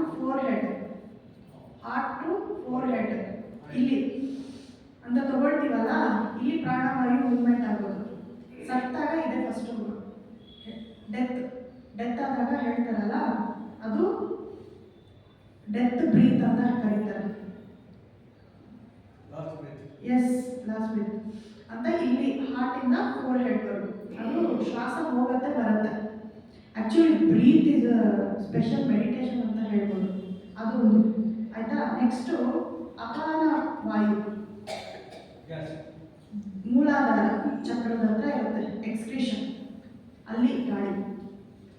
ನೆಕ್ಸ್ಟು ಉದಾನ ವಾಯು, ಅದೇನಿರುತ್ತೆ? ಉದಾನ ವಾಯು ಥ್ರೋಟ್. ಯೂಶಲಿ ಅಪಾನ ವಾಯು ಮೂಲಾಧಾರ, ಎಕ್ಸ್ಕ್ರೀಷನ್, ರೀಪ್ರೊಡಕ್ಷನ್ಗೆ ಅದಕ್ಕೆಲ್ಲ ಯೂಸ್ ಆಗುತ್ತೆ. ಸತ್ತಾಗನೂ ಅದು ಕೊನೆ ಆಗುತ್ತೆ ಅಲ್ವಾ? ಒಂದು ನಮಗೆ ಫೋರ್ ಹೆಡ್ಡಿಂದ ಹಾರ್ಟ್ವರೆಗೂ ಒಂದು, ಇನ್ನೊಂದು ಅದು ಮೂಮೆಂಟು, ಇನ್ನೊಂದು ಎಕ್ಸ್ಕ್ರೀಷನು ಮೂಲಾಧಾರದಲ್ಲಿ, ಮತ್ತು ರೀಪ್ರೊಡಕ್ಷನಲ್ಲಿ, ಮತ್ತು ಉದಾನ ಅದು ಥ್ರೋಟಲ್ಲಿ. ಇದು ಯಾವಾಗ ಅಂದರೆ ನಿದ್ದೆ ಮಾಡುವಾಗ ಅದು ಸೆನ್ಸ್ ಆಗುತ್ತೆ. ಇಲ್ಲಿ ಸೆನ್ಸ್ ಡ್ಯೂರಿಂಗ್ ಸ್ಲೀಪ್ ಅಂಥ ಟೈಮಲ್ಲಿ ಅದು ಸೆನ್ಸ್ ಆಗೋದು, ಬೇರೆ ಟೈಮಲ್ಲಿ ವರ್ಕ್ ಆಗೋದು. ಓಕೆ. ಸಮಾನ ವಾಯು ಅದು ಹೊಕ್ಕಳು, ನೇವಲ್ ಹೊಕ್ಕಳು, ಅದಕ್ಕೆ ರಿಲೇಟೆಡ್. ಇನ್ನು ವ್ಯಾನ ವಾಯು ಅಂತ ಇದೆ, ಅದು ಎಲ್ಲಿ? ಫುಲ್ ಬಾಡಿಯಲ್ಲಿ ಇರುತ್ತೆ. ಸೊ ಈ ಥ್ರೋಟಲ್ಲಿ ಇರುವಂಥದ್ದು ಡ್ಯೂರಿಂಗ್ ಇದು ಅಂತಂದ್ರೆ ಟೋಟಲ್ ಇರೋದು ಯಾವುದು? ಉದಾನವಾಯು. ಇದು ಅದಕ್ಕೆ ಸತ್ತಾಗ ಕೆಲವು ಕಾಲು ಕೈಗಳು ತಣ್ಣಗಾಗುತ್ತೆ ಅಂತಾರಲ್ಲ, ಯಾಕೆಂದ್ರೆ ಅಲ್ಲಿ ಗಾಳಿ ಅದು ತಣ್ಣಗಾಗೋಗಿರುತ್ತೆ. ಅದು ಸಿಂಬಲ್ಸ್ ಫುಲ್ ಪೂರ್ತಿ ಬರೋಕ್ಕೆ ಮುಂಚೆ ಕೆಲವು ಸಿಂಟಮ್ಸ್ ಬರುತ್ತೆ. ಗಾಳಿ ಹೊರಡೋದು ಪ್ಲಸ್ ಅವ್ರ ಬಾಡಿ ಎಲ್ಲ ಕೋಲ್ಡ್ ಆಗೋದು, ಅಂದರೆ ಒಂದೊಂದೇ ವಾಯು ಕಮ್ಮಿ ಆಗ್ತಾ ಇದೆ ಅಂತ. 5 ಪ್ರಾಣಗಳಲ್ಲಿ ಇದು ಒಂದು. ನಮ್ಮ ಕಾಲು ಕೈಗಳೆಲ್ಲ ತಣ್ಣಗಾಗೋಗುತ್ತೆ. ಅದು ಆಫ್ ಆಗ್ತಾ ಹೋಗ್ತಾ ಇದೆ. ಒಂದು ಬುಲೆಟ್ ಏನಾದ್ರು ಗಾಡಿ ಇದ್ರೆ ಸ್ವಲ್ಪನೇ ಆಗುತ್ತಲ್ಲ, ಅಷ್ಟೇ ಅಲ್ಲ, ಅವರು ಮಾತಾಡೋದು ನಿಲ್ಲಿಸ್ತಾರೆ. ಓಕೆ, ಮತ್ತೆ ಜೀರ್ಣ ಆಗೋದು ನೇವರಲ್ಲಿ ಇರುತ್ತಲ್ಲ ಒಂದು, ಅದು ಊಟ ಅವೆಲ್ಲ ಹೋಗ್ಬೇಕು. ಕೆಲವು ಜನರಿಗೆ ಊಟ ಹೋಗಲ್ಲ, ಅಂದ್ರೆ ಒಂದು ಪ್ರಾಣ ಇದು ಕಮ್ಮಿ ಆಗ್ತಾ ಬರ್ತಾ ಇದೆ ಅಂತ ಮಾತಾಡೋದು. ಇನ್ನು ಕೆಲವರಿಗೆ ಮತಿನೇ ಇರೋದಿಲ್ಲ, ಅವ್ರಿಗೆ ಏನಿದೆ ಅಂತ ಗೊತ್ತೇ ಆಗಲ್ಲ. ಅದು ಒಂದು ಪ್ರಾಣವಾಯು ಹೋಗಿದೆ ಅಂತ. ಸೊ ಈ ಗಾಳಿ ಹೋಗೋದು ಬರೋದ್ರಿಂದನೇ ನಮ್ಮ ಬಾಡಿ ಟೆಂಪ್ರೇಚರ್ ಕೂಡ ಅದು ಬ್ಲಡ್ ಫ್ಲೋಗೆ ಕಂಫರ್ಟ್ ಆಗಿ ಇರೋದು. ಅದು ಯಾವಾಗ ಹೋಗುತ್ತೋ ಅವಾಗ ಬ್ಲಡ್ ಫ್ಲೋ ಅದು ಎನರ್ಜಿ ತಣ್ಣಗಾಗೋಗುತ್ತಲ್ಲ, ಬ್ಲಡ್ ಫ್ಲೋ ಜಾಸ್ತಿ ಆಗಲ್ಲ. ಜಾಸ್ತಿ ಓಡಿದ್ರೆ ಬಾಡಿ ಬಿಸಿ ಆಗುತ್ತೆ, ಸೊ ಅದು ಚೆನ್ನಾಗಿ ಬ್ಲಡ್ ಫ್ಲೋ ಆಗ್ತಿರುತ್ತೆ. ಸೊ ಒಂದು ಪ್ರಾಣವಾಯು ಕಮ್ಮಿ ಆಯಿತು ಅಂದರೆ ಅಲ್ಲಿ ಬಾಡಿಯಲ್ಲೆಲ್ಲ ಫುಲ್ಲು ಒಂದೊಂದೇ ಫ್ಲಕ್ಚುಯೇಟ್ ಆಗ್ತಾ ಬರುತ್ತೆ. ಒಪ್ಕೊಳ್ತೀರಾ? ಇಷ್ಟವರೆಗೂ ಆಯಿತು. ಇಷ್ಟೇ ಅಲ್ಲದೆ ಸಬ್ ಏರ್ ಅಂದರೆ ಈ ಪ್ರಾಣವಾಯುಗಳಲ್ಲಿ ಇನ್ನು ಸ್ವಲ್ಪ ಸಬ್ ಡಿಪಾರ್ಟ್ಮೆಂಟ್ಸ್ ಇವೆ. ಅದು ವಾಮಿಟ್ ಆಗುತ್ತೆ, ಕೆಲವರಿಗೆ ವಾಮಿಟ್ ಆಗುತ್ತೆ. ಯಾಕೆ ಅಂದರೆ ಅದೊಂದು ಸಬ್ ಏರ್ ಥ್ರೋಟಲ್ಲಿ, ಅದಕ್ಕೆ ಸಪೋರ್ಟ್ ಆಗುತ್ತೆ. ಪ್ರಾಣಕ್ಕೂ ವಾಮಿಟ್ಗೂ ಸಪೋರ್ಟ್ ಇದೆ. ಕೆಲವರು ವಾಮಿಟಿಂದನೇ ಹೆಲ್ಪ್ ಆಗುತ್ತೆ, ಕೆಲವರು ವಾಮಿಟ್ ಆಗಿನೂ ಹೋಗ್ಬಿಡ್ತಾರೆ. ಅದು ಮತ್ತು ನಮ್ಮ ಕಣ್ಣು ರೆಪ್ಪೆಗಳು ಅದಕ್ಕೊಂದು ಮೂಮೆಂಟ್ ಇದೆಯಲ್ಲ, ಗಾಳಿ ಇಲ್ಲ ಅಂದರೆ ಏನೂ ಮೂವ್ ಆಗಲ್ಲ. ಸೊ ಕಣ್ಣು ರೆಪ್ಪೆಗಳದ್ದು ಒಂದು ಸ್ಮಾಲ್, ಇನ್ನೊಂದು ಅಂತೀವಲ್ಲ ಸ್ನೀಸಿಂಗ್, ಅದು ಕೂಡ ತುಂಬ ಸ್ಪೆಷಲ್. ಅದು ನಿಲ್ಲಿಸಿದ್ರೆ ಏನಾಗುತ್ತೆ ಹೇಳಿ? ಸತ್ತೇ ಹೋಗ್ತಾರೆ ಕೆಲವು. ಅದು ನಿಲ್ಲಿಸಬಾರ್ದು. ಅದು ಕೂಡ ಒಂದು ಪ್ರಾಣವಾಯುಗಳಲ್ಲಿ ಸಬ್ ಏರ್ ಅಂತ ಸಬ್ ಲೆವೆಲ್. ಇವಾಗ ಫಾರ್ ಎಕ್ಸಾಂಪಲ್ ದೊಡ್ಡ ಸ್ಟೇಷನ್, ಸಬ್ ಸ್ಟೇಷನ್, ಅದರ ಉಪವಾಯು, ಉಪವಾಯು ಅಂತ ಹೇಳ್ತಾರೆ. ಮತ್ತೆ ಆಕಳಿಸೋದು ಕೂಡ ಒಂದು. ಆಮೇಲೆ ಈ ಥರ ತೇಕೋದು ಮತ್ತೆ ನಿದ್ದೆ ಬರ್ತಾ ಇದ್ರೆ ಯಾರು ಏನೇನು ಮಾಡ್ತಾರೆ? ನಿಮ್ದು ಒಂದು ಉಪವಾಯು ಬ್ಯಾಲೆನ್ಸ್ ಆಗ್ತಾ ಇಲ್ಲ, ಅದಕ್ಕೆ ಆಕಳಿಸ್ತಾ ಇದ್ದೀರಾ. ಸೊ ಅಂತ ಟೈಮಲ್ಲಿ ಏನು ಮಾಡ್ಬೇಕು? ನಿದ್ದೆ ಬಂದಾಗ ಚೆನ್ನಾಗಿ ಬ್ರೀತ್ ಮಾಡಿ. ಕ್ಲಾಸಲ್ಲಿ ನಿದ್ದೆ ಬಂದರೆ ಟೇಕ್ ಅ ಡೀಪ್ ಬ್ರೀತ್, ಆವಾಗ ಎಲ್ಲ ಪ್ರಾಣವಾಯುಗಳು ಸೆಟ್ ಆಗಬಹುದು. ಟ್ರೈ ಮಾಡಿ. ನೀವು ಇಲ್ಲಿ ನಿದ್ದೆ ಮಾಡ್ತಾ ಇದ್ದಾರೆ, ಯಾರಾದರೂ ನಿದ್ದೆ ಮಾಡ್ತಾರಲ್ಲ ಚೆನ್ನಾಗಿ. ಯೂಶಲಿ ವಯಸ್ಸಾದವರು ಅಥವಾ ಚಿಕ್ಕ ಮಕ್ಕಳು ನಿದ್ದೆ ಮಾಡ್ತಾರೆ, ಯಾಕಂದರೆ ಅವ್ರಿಗಿನ್ನೂ ಬೆಳವಣಿಗೆ ಆಗ್ತಾ ಇರುತ್ತೆ. ಆಕ್ಟಿವ್ ಬ್ರೈನ್ ಇದ್ದರೆ ಇರಲ್ಲ. ಒಂದೊಂದು ಸುಸ್ತಾದರೂ ಆಕಳಿಕೆ ಆಗುತ್ತೆ. ತುಂಬ ಕೇಳಿಸ್ಕೊಂಡಿರ್ತೀವಿ, ಸುಸ್ತಾಗುತ್ತೆ. ಜಾಸ್ತಿ ತಲೆ ಹೋದ್ರೂ ಸುಸ್ತಾಗುತ್ತೆ. ನೆಕ್ಸ್ಟು ಇನ್ನೊಂದು ಸ್ಪೆಷಲ್ ಏನಂದರೆ ಪ್ರೆಗ್ನೆಂಟ್ ಟೈಮಲ್ಲಿ ಡೆಲಿವರಿ ಆಗುವಾಗ ಪುಷ್ ಕೊಡ್ತಾರೆ. ಅದೂ ಒಂದು ಸ್ಪೆಷಲ್. ಇದೂ ಉಪವಾಯು. ಅದು ಕೂಡ ಒಂದು. ಇದು ಯೂಶಲಿ ನಮ್ಮ ಬಾಡಿಯಲ್ಲಿ ಇರುತ್ತೆ ಪ್ರೆಗ್ನೆಂಟ್ ಟೈಮಲ್ಲಿ. ಆ ಟೈಮಲ್ಲಿ ಅದು ಯೂಸ್ ಆಗುತ್ತೆ, ಆ ಉಪವಾಯು ಅಷ್ಟೇ. ಇನ್ನು ನೆಕ್ಸ್ಟು 200 ಉಪವಾಯು ಜೊತೆ ಇನ್ನೊಂದು ಹೇಳಿದೆ, ಏನದು? ಆಕ್ಷನ್ಸ್. ಏನದು? ಅದೇ ಕ್ರಿಯೆ. ಅದಕ್ಕೇನು ವರ್ಡ್ ಹೇಳಿದ್ ನಾನು? ಕರ್ಮೇಂದ್ರಿಯಗಳು ಎಷ್ಟಿವೆ?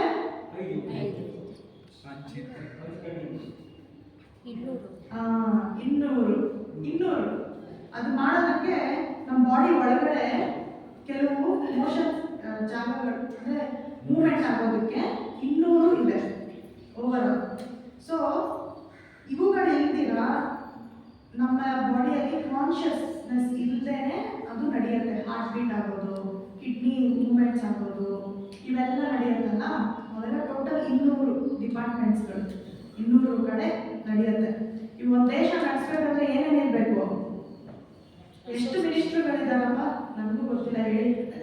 ನೀವೆಲ್ಲ ಪೊಲಿಟಿಕ್ಸು ಎಲ್ಲ ತುಂಬ ನ್ಯೂಸ್ ಎಲ್ಲ ನೋಡ್ತೀರಾ, ರೀಲ್ಸ್ ಎಲ್ಲ ಎತ್ತಾ ಇರ್ತೀರಾ. ಎಷ್ಟು ಡಿಪಾರ್ಟ್ಮೆಂಟ್ಗಳಿದೆ ನಮ್ಮ ದೇಶ ಆಗೋಕ್ಕೆ? 36 ಇದೆ. 36 ಮಂತ್ರಿಗಳಿದೆ, 36 ಡಿಪಾರ್ಟ್ಮೆಂಟ್ಸ್ಗಳು ಇದೆ. ಆ ಥರ ಇದರಲ್ಲಿ ಎಷ್ಟು? 200. ಸೊ ನಾವು ಅವ್ರ ಬಗ್ಗೆ ಯೋಚನೆ ಮಾಡದೇ ಇರಲಿ, ಅವುಗಳು ನಡೀತಾನೆ ಇರುತ್ತೆ ವಾಲಂಟಿಯರ್ಲಿ, ಇನ್ವಾಲ್ವೆಂಟಲ್ಲಿ. ಬಟ್ ಅದಕ್ಕೊಂದು ಸಹಾಯ ಮಾಡುತ್ತೆ. ಏನದು? ಬ್ರೈನ್ ಇದೆ. ಬ್ರೈನ್ ಕೂಡ ಒಂದು ಏನಾದರೂ ಹೇಳ್ತಿದ್ರೆ ಅದು ರಿಸೀವ್ ಮಾಡುತ್ತೆ. ಅದು ಒಂದು ವಿಲ್ ಪವರ್. ಏನದು ವಿಲ್ ಪವರ್? ಅದರಿಂದನೇ ಇವೆಲ್ಲ ನಡೀತಾ ಇರೋದು.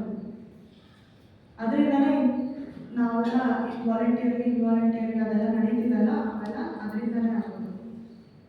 ಸೊ ವಿಲ್ ಪವರಿಂದ ನಾವು ಪ್ರಾಣಕೋಶವನ್ನು ಕ್ಲೀನಾಗೆ ಇಟ್ಕೋಬೋದು. ಯೂಶಲಿ ಏನು ಹೇಳ್ತಾರೆ? ಚೆನ್ನಾಗಿ ಬ್ರೀತ್ ಮಾಡಬೇಕು.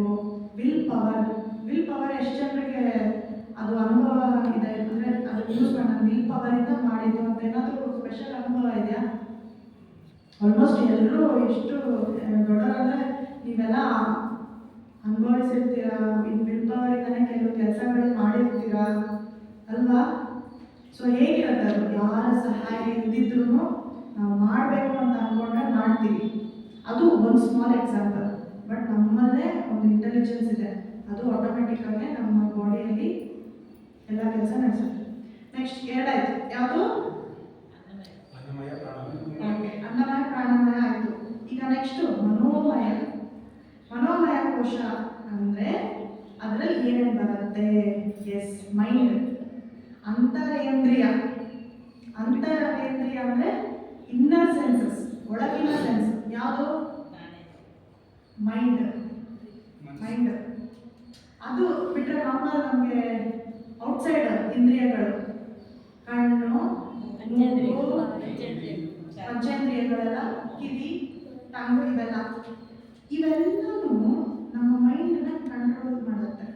ಆದರೆ ನಮ್ಮ ಮೈಂಡ್ ಅದನ್ನ ಕಂಟ್ರೋಲ್ ಮಾಡೋಕ್ಕೆ ನಾವು ರೆಡಿ ಇರಬೇಕು. ತಿನ್ನಬಾರ್ದು, ಸ್ವೀಟ್ ಅಂದರೆ ತಿನ್ನಬಾರ್ದು. ನಮ್ಮ ಮೈಂಡ್ ಕಂಟ್ರೋಲಲ್ಲಿ ಇದೆಯಾ? ಇಲ್ಲ, ಇನ್ನೂ ನಮಗೆ ತಿನ್ಬೇಕಂತ ಆಸೆ ಆಗ್ತಿದೆ ಅಂತ ತಿಂತೀವಿ. ಯಾರು ಕಂಟ್ರೋಲಲ್ಲಿ ಇದ್ದೀವಿ? ಸೊ ಈ ಪಂಚಕೋಶಗಳಲ್ಲಿ 3ನೇದನ್ನ ನಮ್ಮ ಹತೋಟಿಯಲ್ಲಿ ಇಡಬೇಕು. ಸೊ ಇವುಗಳನ್ನೆಲ್ಲ ಕಂಟ್ರೋಲ್ ಮಾಡಬೇಕಂದ್ರೆ ನಾವು ತಿನ್ನೋದು, ಖಾರ ಜಾಸ್ತಿ ತಿಂದರೆ ಕೋಪ ಬರುತ್ತೆ, ಟೇಸ್ಟ್ ಬಡ್ಸು ಯಾವುದೆಲ್ಲ ಇವೆಲ್ಲ ಇರುತ್ತೆ. ಅವುಗಳನ್ನೆಲ್ಲ ಶುದ್ಧವಾಗಿ ಇಟ್ಕೊಂಡ್ರೆ ಯಾವ್ದು ಎಷ್ಟೆಷ್ಟು ಬೇಕೋ ಅಷ್ಟೇ ಲಿಮಿಟಲ್ಲಿ ತಿನ್ನಬೇಕು. ಎಷ್ಟು ಬೇಕು ಹೊಟ್ಟೆಗೆ ಆವತ್ತಿಗೆ. ನಾವೇನು ಬರಗಾಲದಲ್ಲಿ ಇದ್ದೀವ ಎಲ್ಲ ಹೊಟ್ಟೆಗೆ ತಿನ್ನೋದಕ್ಕೆ ಇಲ್ವಲ್ಲ. ಎಷ್ಟು ತೃಪ್ತಿ ಆಗುತ್ತೋ ಅಷ್ಟು ತಿನ್ನಬೇಕು. ಇಲ್ಲಾಂದರೆ ಅತಿ ಆದರೆ ಅದು ಮತ್ತೆ ಎಕ್ಸ್ಟ್ರಾ ಫ್ಯಾಟ್ ಆಗಿ ಮತ್ತು ಒಬೆಸಿಟಿ ಆಗುತ್ತೆ.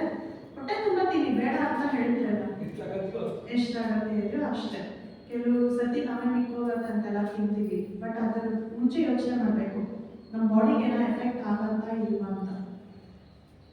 ಅದಕ್ಕೆ ಎಕ್ಸ್ಟ್ರಾ ಮಾಡಕ್ಕೆ ಹೋಗಬೇಡಿ. ಯಾರಿಗಾದ್ರೂ ಕೊಡಿ, ಒಂದು ಪ್ರಾಣಿ ಮನೆಯಲ್ಲಿ ಹಸುನ ಸಾಕೊಳ್ಳಿ, ಹಸು ಕೊಡಿ, ನಾಯಿ ಮರಿ ಕೊಡಿ. ಅದು ಸಾಕೋ ಪ್ರಾಣಿಗಳಿಗೂ ಕೂಡ ನಾವು ಒಂದು ರೀತಿ ಡೆವಲಪ್ಮೆಂಟ್ ಮಾಡ್ತೀವಿ.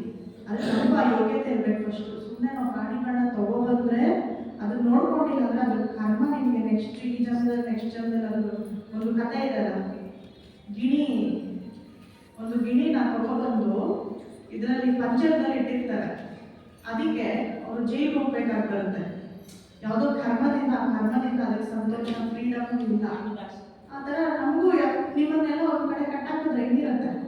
ಅದ್ರ ಪಕ್ಷಿ ಹಾರಾಡ್ಕೊಂಡು ಆರಾಮಾಗಿ ಹೇಳ್ಬಿಟ್ಟು ಒಂದು ಕಡೆ ಹಾಕಿದ್ರೆ ಹೇಗಿರುತ್ತೆ? ನಾವು ಇವಾಗ ಯಾರಾದರೂ ನಮ್ಮನ್ನು ಕಂಟ್ರೋಲ್ ಮಾಡ್ತಿದ್ದಾರೆ, ನಮಗೆ ಹೋಗಕ್ಕೆ ಆಗ್ತಿಲ್ಲ ಅಂತ ನಾವು ಈ ಥರ ಏನೋ ಮಾಡಿರ್ತೀವಿ. ಸೊ ಪ್ರತಿಯೊಂದು ಆ್ಯಕ್ಷನ್ನು ನಮಗೆ ಯೋಚನೆ ಮಾಡಬೇಕು, ಇದು ಸರಿನಾ ತಪ್ಪ ಅಂತ. ಓಕೆ, ನೆಕ್ಸ್ಟ್ 4ನೇದು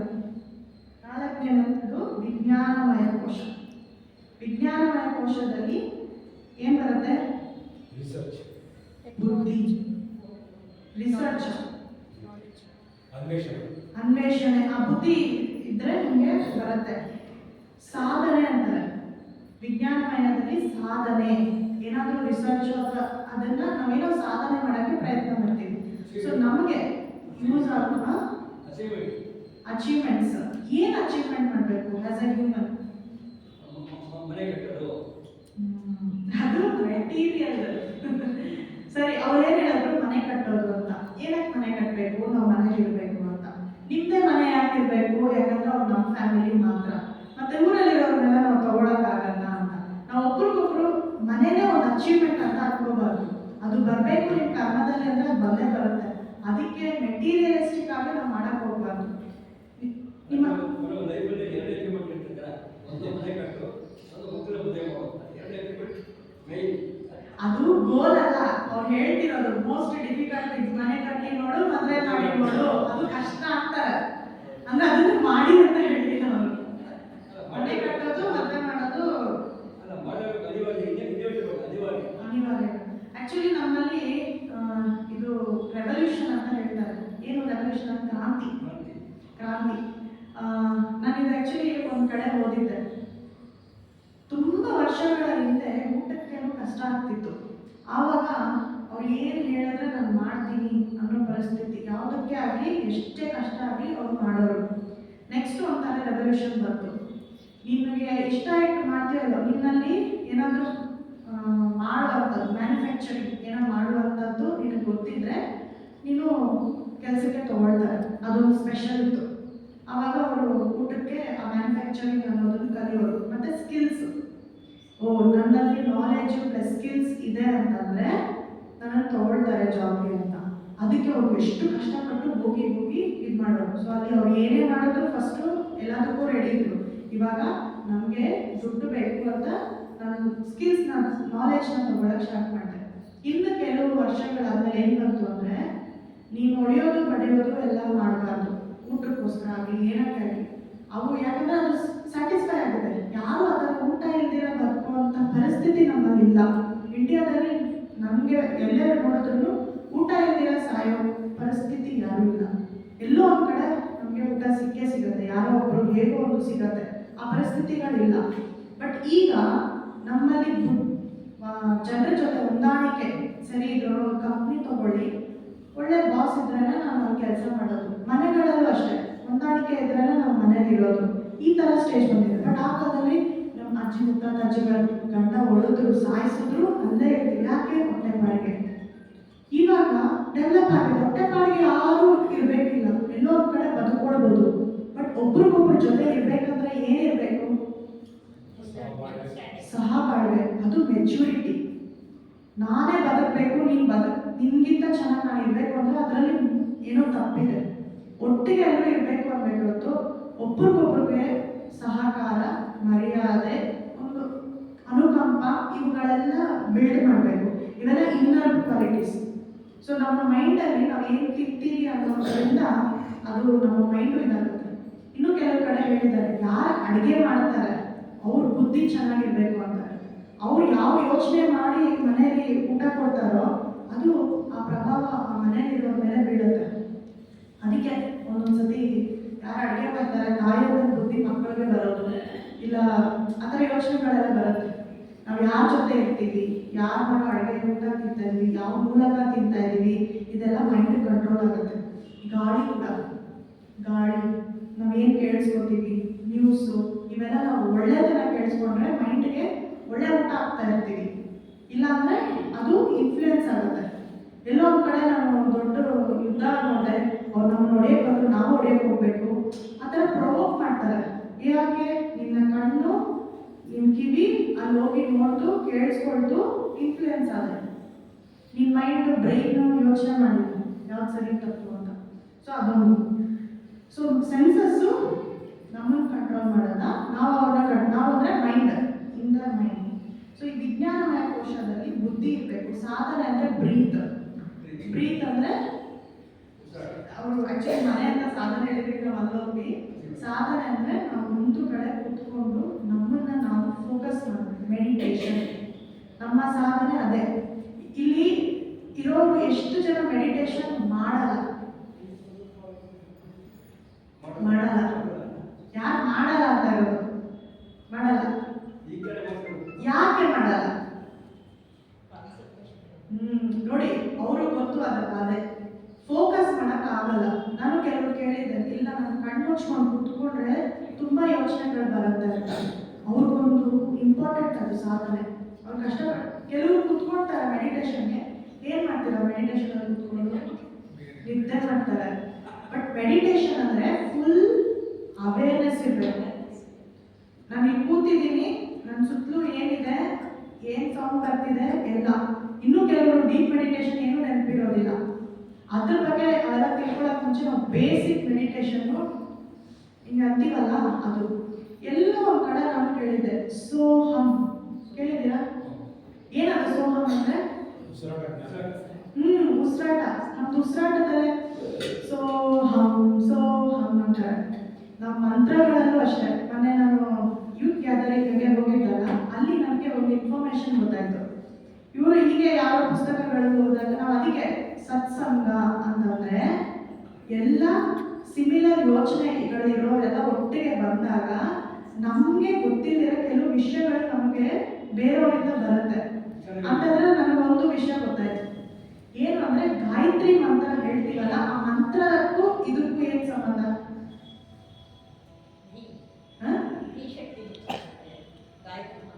ಯಾಕೆ? ಏನದು? ಬ್ರೀತ್ಗೆ ಪ್ಲಸ್ ಅದಕ್ಕೆ ಏನೋ ರಿಲೇಷನ್ ಇದೆ. ಆಕ್ಚುಲಿ ಗಾಯತ್ರಿ ಮಂತ್ರ ಹೇಳುವಾಗ ಅಲ್ಲಿ ಕೆಲವು ಪುಸ್ತಕಗಳಿದೆ. ನಾವು ಬ್ರೀತ್ ಒಂದಷ್ಟು ಸೆಟ್ ಹೇಳುವಾಗ ಬ್ರೀತ್ ತಗೊಳ್ಬೇಕು, ಇನ್ ಸೆಟ್ ಹೇಳುವಾಗ ಬಿಡಬೇಕು.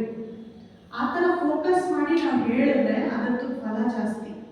ಯಾರಿಗೆ ಮೆಡಿಟೇಷನ್ ಮಾಡೋಕೆ ಆಗಲ್ಲ ಅವರು ಬ್ರೀತನ್ನ ಇಲ್ಲಿ ಕಾನ್ಸಂಟ್ರೇಟ್ ಮಾಡಿ, ಬರೀ ಉಸಿರನ್ನೇ ನೋಡಿ, ಆಮೇಲೆ ನಿಮಗೆ ಮೆಡಿಟೇಷನ್ ಮಾಡಬೇಕಾಗಿಲ್ಲ. ಅದಷ್ಟು ಕಡೆ ನಡ್ಕೊಂಡು ಹೋಗುತ್ತೆ. ಅಷ್ಟೇ ಅಲ್ಲ,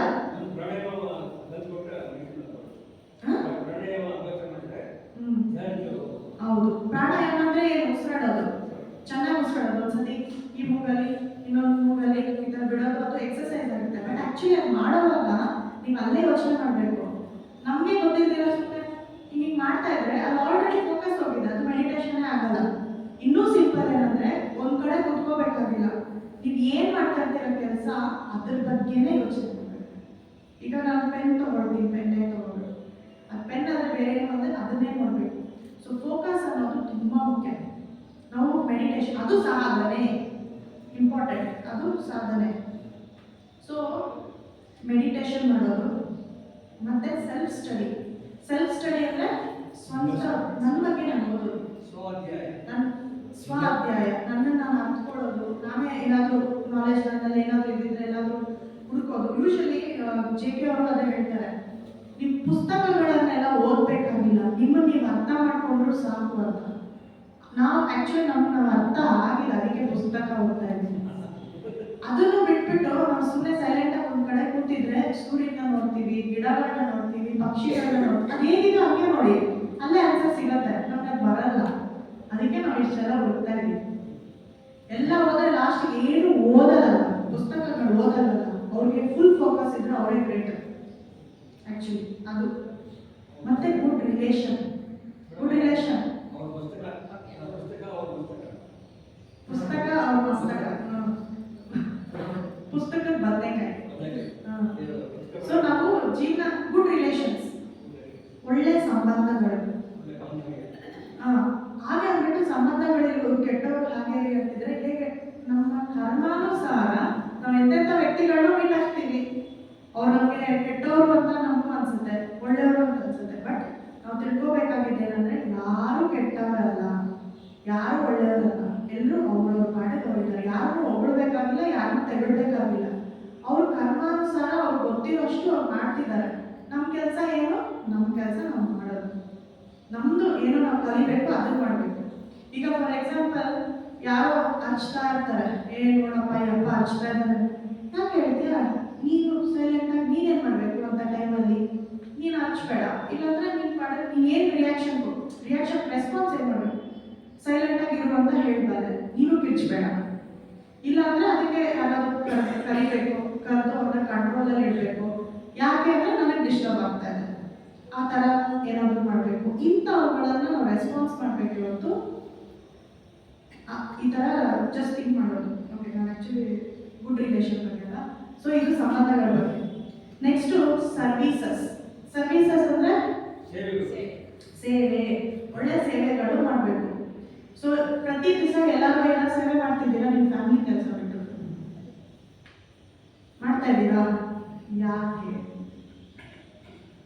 ಯಾಕೆ ನಮ್ಮ ಥಿಯೋಸಫಿಕಲ್ ಸೊಸೈಟಿಯಲ್ಲಿ ಇಷ್ಟು ಜಾಗ ಇದೆ, ಯಾವತ್ತಾದ್ರೂ ಒಂದು ವ್ಯಕ್ತಿ ಗಲೀಜು ಹಾಕಿದ್ದೀರಾ?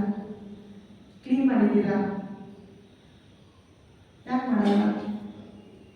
ಮಾಡಿ ಅಂತ ನಾನು ಹೇಳ್ತಾ ಇಲ್ಲ, ಬಟ್ ಅದು ಒಂದು ಸರ್ವಿಸ್. ಈಸಿ ನಿಮಗೆ, ನೀವೆಲ್ಲೋ ಹುಡ್ಕೊಂಡು ಹೋಗ್ಬೇಕಾಗಿಲ್ಲ, ಇಲ್ಲ ಮಾಡಿದ್ರು ಈಸಿ. ಅಳಿಲು ಸೇವೆ ಅಂತಾರೆ, ಇಷ್ಟು ಮಾಡಿದ್ರು ಸಾಕು. ನಮ್ಮಲ್ಲಿ ಇರುವಂತಹ ಒಂದು ಕೆಲವು ಇವುಗಳು ಹೋಗುತ್ತೆ, ನಮ್ಗೊಂದು ಅರ್ಥ ಆಗುತ್ತೆ. ಚಪ್ಪಲಿ ಯಾರು ಸರಿಯಾಗಿ ಇಟ್ಟಿಲ್ಲ, ಯಾರೋ ಒಬ್ರು ನೀಟಾಗಿ ಇಟ್ಟರೆ ಅದು ಒಂದು ಸೇವೆ. ಎಲ್ಲರೂ ಗಾರ್ಬೇಜ್ ಅಲ್ಲಿ ಹಾಕಿದ್ದಾರೆ, ನಾವು ತಗೊಂಡು ಇಟ್ಟರೆ ಅದು ಸೇವೆ. ಈ ಕೆಲಸ ಮಾಡೋದು ಅದು ಬೇರೆ, ನಾರ್ಮಲ್, ಅದು ಕರ್ತವ್ಯ. ಇದು ನನ್ನ ಕರ್ತವ್ಯಕ್ಕಿಂತ ಮೀರಿ ಮಾಡ್ತಾ ಇರೋದು, ಅದು ಸರ್ವೀಸು. ಅದು ಕೂಡ ನಿಮಗೆ ಒಳ್ಳೆ ಜ್ಞಾನ ಕೊಡುತ್ತೆ, ಮತ್ತು ನಿಮ್ಮ ವಿಜ್ಞಾನಮಯ ಕೋಶ ಶುದ್ಧವಾಗುತ್ತೆ. ಲಾಸ್ಟ್ ಯಾವುದಪ್ಪ? ಆನಂದಮಯ ಕೋಶ. ಇದು ಆತ್ಮಕ್ಕೆ ಹತ್ರ, ಇನ್ನು ಆತ್ಮಕ್ಕೆ ಹೋಗಿಲ್ಲ ನಾವು. ಅನ್ನಮಯ, ಪ್ರಾಣಮಯ, ಮನೋಮಯ, ವಿಜ್ಞಾನಮಯ, ಆನಂದಮಯ, ಶುದ್ಧಂತ ಜ್ಯೋತಿರನ್ನು ವಿರಜ ಪಾಪ ಭೂಯಾಸ ಸ್ವಾಹ, ಅಷ್ಟು ಹೇಳ್ತೀವಲ್ಲ. ಆದರೆ ಅದಾದ್ಮೇಲೆ ಬರೋದು ಆತ್ಮ. ಸೊ ಇದು ನಿಯರ್ ಟು ಆತ್ಮ. ಎಲ್ಲ ಕೋಶಗಳಿಗೆಲ್ಲ ಇದು ಮಾಡಿದ್ರೆ ಈ ಆನಂದಮಯ ಕೋಶ ಅನ್ನೋದು ಹತ್ರ. ಇದು ಕ್ಲೀನಾಗಿ ಇದ್ದರೆ ಮಾತ್ರ ನಿಮಗೆ ಆತ್ಮ ದರ್ಶನ ಆಗೋದು. ಇದು ಕಾಣಬೇಕಾದ್ರೆ ಫಸ್ಟ್ ಇಷ್ಟು ನೋಡ್ತಾರ, ಅವುಗಳು ಫಸ್ಟ್ ಸರಿಯಾಗಿರ್ಬೇಕು. ಕೆಲವರು ಸಾಧನೆಗಳು ಮಾಡಿ ನಾನು ಅದನ್ನು ನೋಡ್ತೀನಿ ಇದನ್ನು ನೋಡ್ತೀನಿ ಅಂತೆಲ್ಲ ಹೇಳ್ತಾರಲ್ಲ, ಅದೇನಾಗುತ್ತೆ, ನೀವು ಫಾರ್ ಎಕ್ಸಾಂಪಲ್ ನಿಮ್ಮ ಹಾರ್ಟ್ನ ಮುಟ್ಬೇಕಂದ್ರೆ ಸ್ಕಿನ್ನ ಹೊಡೆದ್ಬಿಟ್ಟೆ ತಾನೇ ಹೋಗ್ಬೇಕು. ಆ ಥರ ನೀವು ಕರೆಕ್ಟಾಗಿ ಅದನ್ನು ತೆಗೆದು ಹೋಗಿಲ್ಲ ಅಂದರೆ ಗಾಯಗಳಾಗುತ್ತೆ, ಕೆಲವು ಕೋಶಗಳಿಗೆ ಡ್ಯಾಮೇಜ್ ಆಗುತ್ತೆ, ಅದರಿಂದ ನಿಮ್ಮ ಮೈಂಡು ಎಫೆಕ್ಟ್ ಆಗುತ್ತೆ. ಸೊ ಅದಕ್ಕೆ ನಾವು ಸಡನ್ ಆಗಿ ಡೈರೆಕ್ಟಾಗಿ ಆತ್ಮ ಸಾಕ್ಷಾತ್ಕಾರ ಅವುಗಳ ಬಗ್ಗೆ ನೋಡಕ್ಕೆ ಹೋಗ್ಬಾರ್ದು. ಫಸ್ಟು ನಮ್ಮ ಕಾರ್ಯಗಳು ನಾವು ಸರಿಯಾಗಿ ಮಾಡಬೇಕು. ಇಷ್ಟೊಂದು ಹೇಳಿದ್ನಲ್ಲ, ಊಟ, ಅನ್ನಮಯ, ಪ್ರಾಣ, ಉಸಿರಾಡೋದು. ಕೆಲವರು ಉಸಿರಾಡೋದ್ರಲ್ಲಿ ಅವ್ರ ಕ್ವಾಲಿಟಿ ಗೊತ್ತಾಗುತ್ತೆ. ನಾರ್ಮಲ್ ಆಗಿ ಉಸಿರಾಡೋಕ್ಕಾಗಲ್ಲ ಅವ್ರಿಗೆ, ಸುಮ್ಮನೆ ಇದ್ರೂ ಕೂಡ ತುಂಬ ಉದ್ವೇಗವಾಗಿ ಉಸಿರಾಡುತ್ತೆ. ಯಾಕಂದ್ರೆ ಅಲ್ಲಿ ಏನೋ ಒಂದು ಡಿಸ್ಟರ್ಬೆನ್ಸ್ ಇದೆ ಅವರಲ್ಲಿ. ಆ ಥರ ನಾವು ಅಟ್ಲೀಸ್ಟ್ ಸರಿಯಾಗಿ ಉಸಿರಾಡೋದನ್ನ ನಾವು ಪ್ರಾಕ್ಟೀಸ್ ಮಾಡಬೇಕು. ಅದೇ ವಿಜ್ಞಾನಮಯ. ಅದು ಆ ಟೈಮಲ್ಲಿ ನಮಗೆ ಮೆಡಿಟೇಷನ್ ಸಾಧನೆ. ಇವೆಲ್ಲ ತಿಳ್ಕೊಂಡ್ರಿ, ನಾನೆಲ್ಲ ಅವು ಇವು ಎಲ್ಲ ತೊಗೊಂಡೆ, ಊಟ ಎಲ್ಲನೂ ತೊಗೊಂಡೆ. ವಿಜ್ಞಾನಮಯದಲ್ಲಿ ಹೇಳತ್ತೆ, ಓಕೆ ಈ ಥರ ಎಲ್ಲ ಇರಬೇಕಪ್ಪ ನೀನು ಸಾಧನೆ. ಅವೆರಡು ಮೂರು ಸರಿ ಇಲ್ಲ ಅಂದರೆ ವಿಜ್ಞಾನಮಯದಲ್ಲಿ ನಡೆಯಲ್ಲ. ಲಾಸ್ಟ್ ಆನಂದಮಯ ಕ್ಲಿಯರ್ ಆಗಬೇಕಂದ್ರೆ ಇವುಗಳೆಲ್ಲ ಮಾಡಬೇಕು. ಯೂಶಲಿ ಕೆಲವರು ಡೀಪ್ ಸ್ಲೀಪ್ ಅಂತ ಹೇಳ್ತಾರೆ. ನಿದ್ದೆ ಚೆನ್ನಾಗಿ ಮಾಡಿದಾಗ ಅವ್ರಿಗೆ ಏನು ನೆನಪಿರಲ್ಲ, ತೃಪ್ತಿಯಾಗಿ ಮಲ್ಕೊಂಡು ಅಂತಾರಲ್ಲ, ಅದು ಅಲ್ಲಿ ಯಾವ ಸೆನ್ಸಸ್ಸು ಇರೋದಿಲ್ಲ. ಅಂದರೆ ಆಸೆ ಅನ್ನೋದು ಯಾವುದೂ ಏನೂ ಗೊತ್ತಾಗಲ್ಲ. ಅದು ಮೈಂಡ್ ಇರಲ್ಲ, ಯಾವಾಗಲೂ ಸಂತೋಷವಾಗಿರ್ತಾರೆ. ಈ ಸಿಚುವೇಶನ್ ಬಂದಾಗ ಅವರು ನಾರ್ಮಲಲ್ಲೂ ಕೂಡ ಯಾವ ವ್ಯಕ್ತಿನ ನೋಡಿದ್ರು ಅವ್ರು ಹೇಗಿದ್ದಾರೋ ಹಾಗೆ ನೋಡ್ತಾರೆ, ಯಾವುದೇ ಜಡ್ಜ್ಮೆಂಟ್ ಇಂದ ನೋಡಲ್ಲ. ಕೆಲವರು ಹೇಳ್ತಾರೆ ಮಹನೀಯರು, ಯೂಶಲಿ ಕಾನ್ಸೆಪ್ಟ್ ಹೇಳ್ತೀನಿ, ನಿಜವಾಗ್ಲೂ ಆ ಥರ ಇರ್ತಾರಲ್ಲ ಗೊತ್ತಿಲ್ಲ. ಎಲ್ಲರನ್ನೂ ಸಮಾನವಾಗಿ ನೋಡ್ತಾರೆ. ಅವ್ರನ್ನ ಇವ್ರು ಗ್ರೇಟು, ಇವರು ಇದು ಅಂತೆಲ್ಲ ಮಾಡಲ್ಲ. ಅಂದರೆ ಅವ್ರಿಗೆ ಎಲ್ಲರೂ ಸಮಾನ ಅಂತ ಅನಿಸ್ತಾರೆ. ಅವ್ರಿಗೆ ನೋಡೋದು ಹೇಗಿತ್ತೋ ಹಾಗೆ ನೋಡ್ತಾರೆ ಹೊರತು ಅದಕ್ಕೊಂದು ಲೇಬರ್ ಕೊಡಲ್ಲ.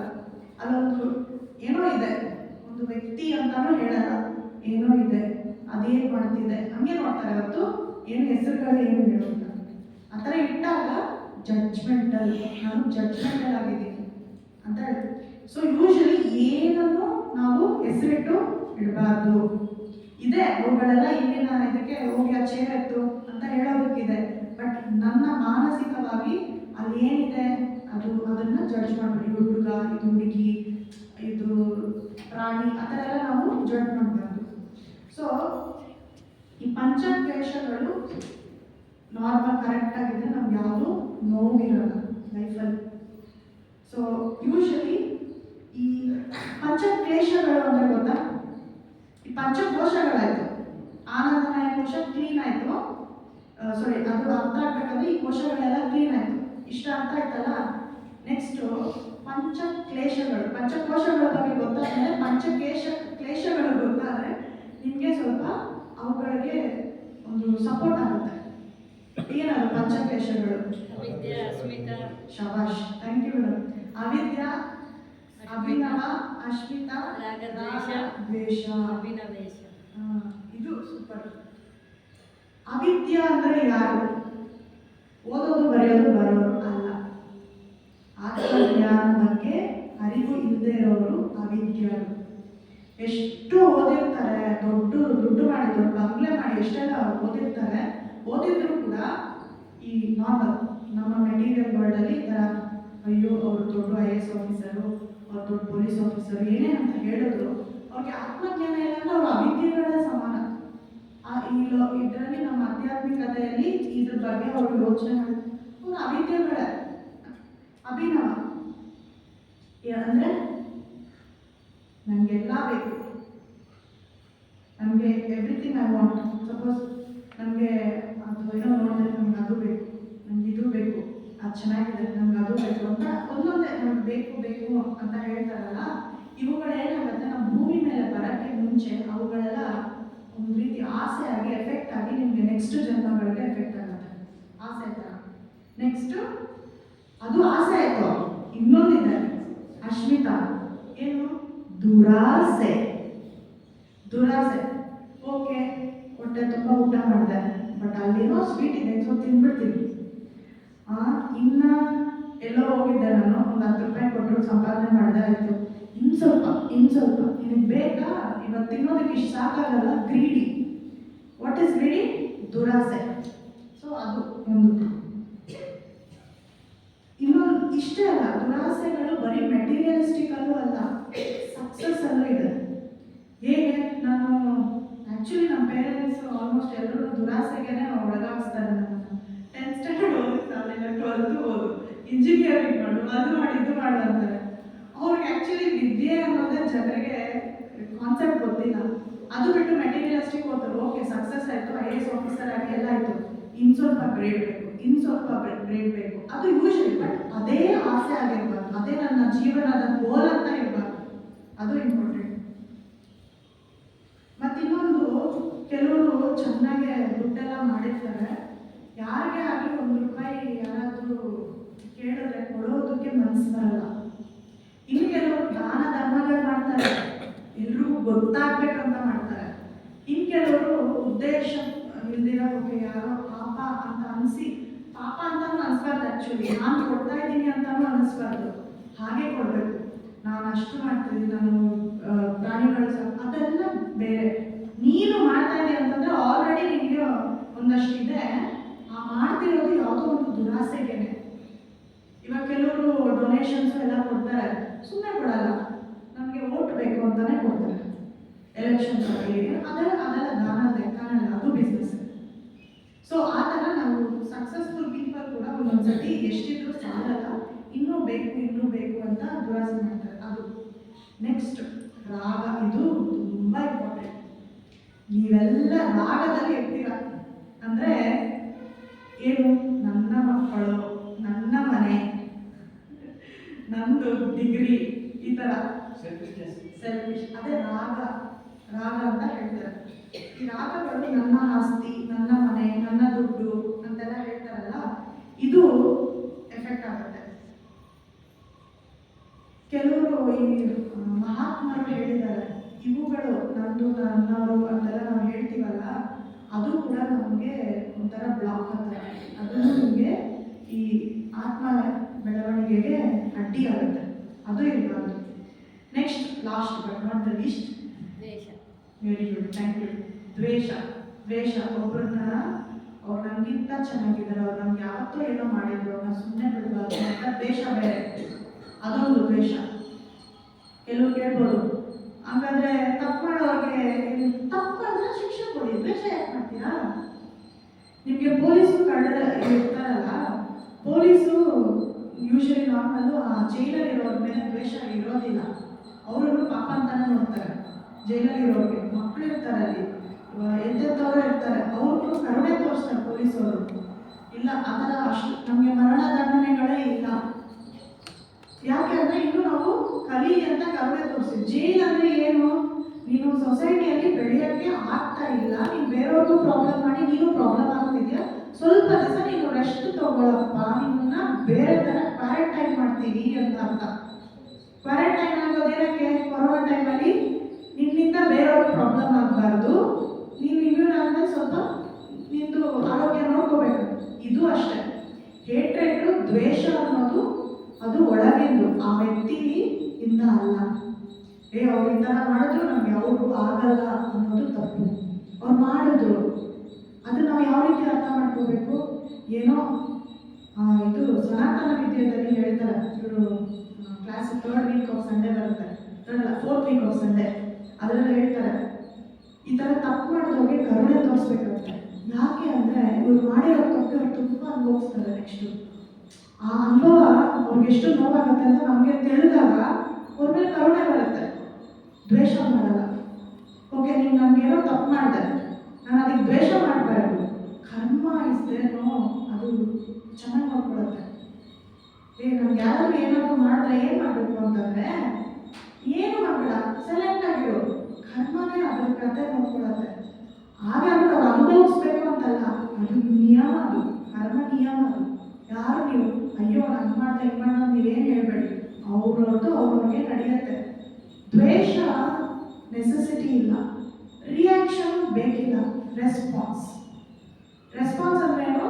ಈಗ ಫಾರ್ ಎಕ್ಸಾಂಪಲ್ ಯಾರೋ ಕಾಪಿ ಮಾಡ್ತಾ ಇದ್ದಾರೆ, ಅದಕ್ಕೆ ಬೈದು ಎಲ್ಲ ಓಕೆ, ಪೇಪರ್ ಎತ್ಕೋಬೇಕು, ಹಾಗೆ ಅಂದ್ಬಿಟ್ಟು ನೆಕ್ಸ್ಟ್ ಟೈಮ್ ಅವ್ನು ನೋಡಿದ್ರೆ ಆಗಲ್ಲ, ಅದು ತಪ್ಪು. ಅದಕ್ಕೇನೇ ಮಾಡ್ಬೇಕು ಮಾಡಿ, ಬಟ್ ದ್ವೇಷ ಒಳಗಿಂದ ಬರಬಾರ್ದು. ಅರ್ಥ ಆಯ್ತಲ್ಲ? ನಾವೆಲ್ಲ ಚಿಕ್ಕ ವಯಸ್ಸಲ್ಲಿ ಇದೆಲ್ಲ ಕಲ್ತಿದ್ರೆ ಯಾರಿಗೂ ದ್ವೇಷ ಮಾಡ್ತಾ ಇರಲಿಲ್ಲ. ದ್ವೇಷ ಮಾಡಿದ್ಮೇಲೆ ಇವಾಗ ಬಿಡಿಸೋದಕ್ಕೆ ಅಹಂಕಾರ ಅಡ್ಡಿ ಬರುತ್ತೆ, ಇದೊಂದು ಪ್ರಾಬ್ಲಮ್. ಸೊ ಅದೊಂದು. ಬಟ್ ಆತ್ಮ ಜ್ಞಾನ ಇರೋನು ಏನಂತ ಅಂದ್ಕೊಳ್ತಾರೆ ಅಂದರೆ, ಯಾರೋ ನನಗೆ ತಪ್ಪು ಮಾಡಿದ್ದಾರೆ ಅಂದರೆ ಯಾವುದೋ ಪೂರ್ವ ಜನ್ಮದ ಕರ್ಮ ನಂದು ಅಂತ ಅನುಭವಿಸಿ ಸೈಲೆಂಟ್ ಆಗಿರ್ತಾನೆ. ಅದಕ್ಕೇನು ರಿಯಾಕ್ಷನ್ ಕೊಡೋದಿಲ್ಲ. ರಿಯಾಕ್ಷನ್ ಕೊಟ್ಟರೆ ಇನ್ನೊಂದು ಕರ್ಮ ಹಾಗೆ ಬರುತ್ತೆ. ಸೊ ನಮಗೆ ಈ ಥರ ಎಲ್ಲ ಇದ್ದರೆ ನಮಗೆ ಯಾರು ಫ್ರೆಂಡ್ಸ್ ಅಲ್ಲ, ಯಾರು ಎನಿಮಿ ಅಲ್ಲ, ಎಲ್ಲರೂ ಸಮವಾಗಿ ಇರ್ತಾರೆ. ಯಾರು ಒಬ್ಬರ ಮೇಲೆ ಪವರ್ಫುಲ್ ಅಲ್ಲ, ಯಾರು ಒಬ್ಬರ ಕೆಳಗಡೆ ಆಳ್ಬೋದು. ಆ ಥರ ಈ ಡಿಫ್ರೆನ್ಸಸ್ಸು ಇರೋದಿಲ್ಲ, ಎಲ್ಲರೂ ಒಂದೇ ಅಂತ ನೋಡ್ತೀವಿ. ಅಷ್ಟೇ ಅಲ್ಲ, ಈ ಬೆಳವಣಿಗೆ ಆದವರು, ಯೂಶಲಿ ಆತ್ಮಜ್ಞಾನ ಬೆಳವಣಿಗೆ ಆಗಿರೋರು ಯಾವತ್ತೇ ಆಗಲಿ ಏನೇನು ಸಿಚುವೇಶನ್ಸ್ ಇದ್ದರೂ ಹೇಗಿತ್ತೋ ಹಾಗೆ ಎಕ್ಸೆಪ್ಟ್ ಮಾಡಬೇಕು, ಕಂಪ್ಲೇಂಟ್ ಮಾಡಬಾರ್ದು. ನಮಗೆ ಆ್ಯಕ್ಚುಲಿ ಥಿಯೋಸಫಿಕಲ್ ಸೊಸೈಟಿಯಲ್ಲಿ ನಾನು ನಮ್ಮ ತಾತ ಅವರು ಇದ್ದಾಗನೂ ಒಂದು ಇದಿತ್ತು, ಏನಂದರೆ ಯಾವತ್ತೇ ಆಗಲಿ ನಾವು ಇದು ಸರಿ ಇಲ್ಲ ಅದು ಸರಿ ಇಲ್ಲ, ಇದಕ್ಕೆ ಅಡಿಯಾಗೆ ಹೋಗ್ತೀವಲ್ಲ, ಒಂದು ಕಾಲದಲ್ಲಿ ಅಲ್ಲಿ ಇರೋದಕ್ಕೂ ಮನೆಗಳು ಇರಲಿಲ್ಲ, ಎಲ್ಲ ಊಟಕ್ಕೆ ಎಲ್ಲನೂ ಕೊರತೆ ಇರೋದು. ಬಟ್ ಎಲ್ಲ ಇಲ್ಲಿಂದಲೇ ತೊಗೊಂಡೋಗಿ ತಿನ್ನೋರಂತೆ.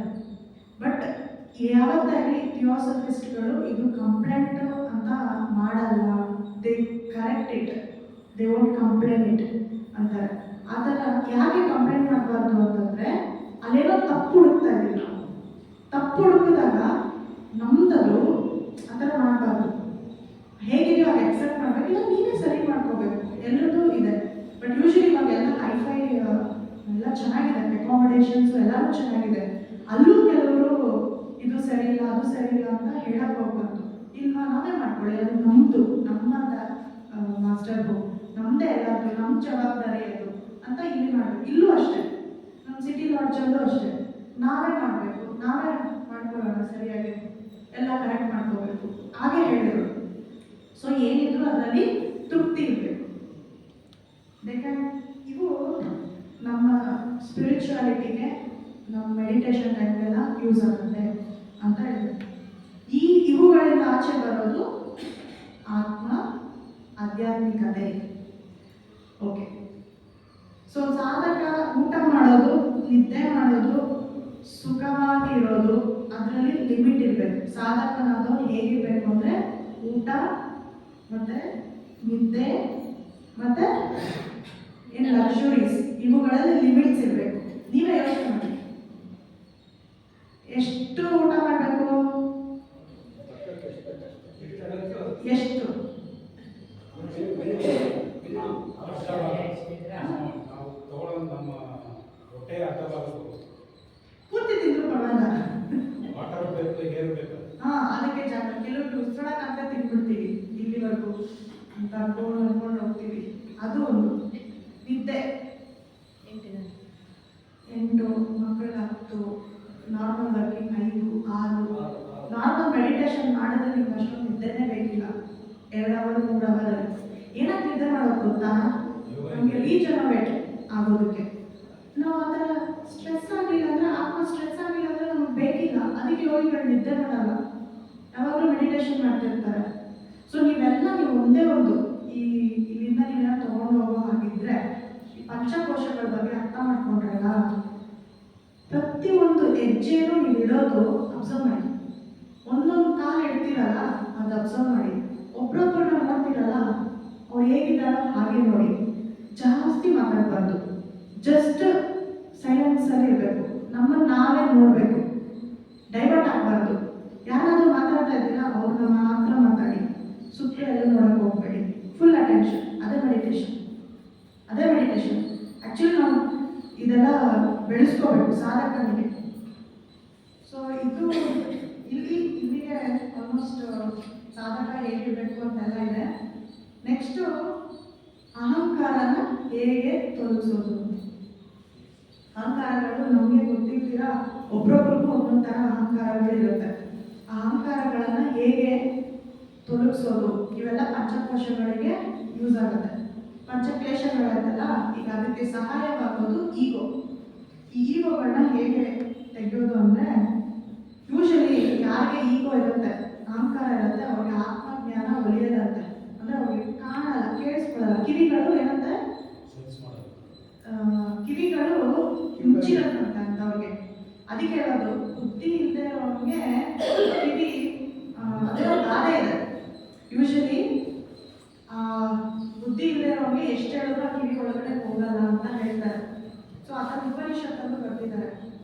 ಸೊ ಕೆಲವರಿಗೆ ನಮಗೆ ಗೊತ್ತಿಲ್ಲ, ಅಹಂಕಾರ ಇರುತ್ತೆ, ಬಟ್ ನಾವು ಅಬ್ಸರ್ವ್ ಮಾಡಬೇಕು. ನಾನು ಅದಕ್ಕೆ ಹೇಳಿದ್ದು, ನಮ್ಮನ್ನು ನಾವು ಅಬ್ಸರ್ವ್ ಮಾಡೋಣ, ನಾವು ಮಾಡ್ತಿರೋದು ಕರೆಕ್ಟಾಗಿದೆಯಾ ಅಂತ.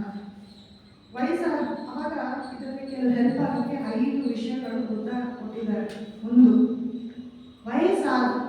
ಆಗಿರ್ತಾರಲ್ಲ ಅವರು ನಂಗೆ ವಯಸ್ಸಾಗಿದೆ ಅಂತೆಲ್ಲ ಯೋಚನೆ ಮಾಡ್ತಾ ಇರ್ತಾರೆ.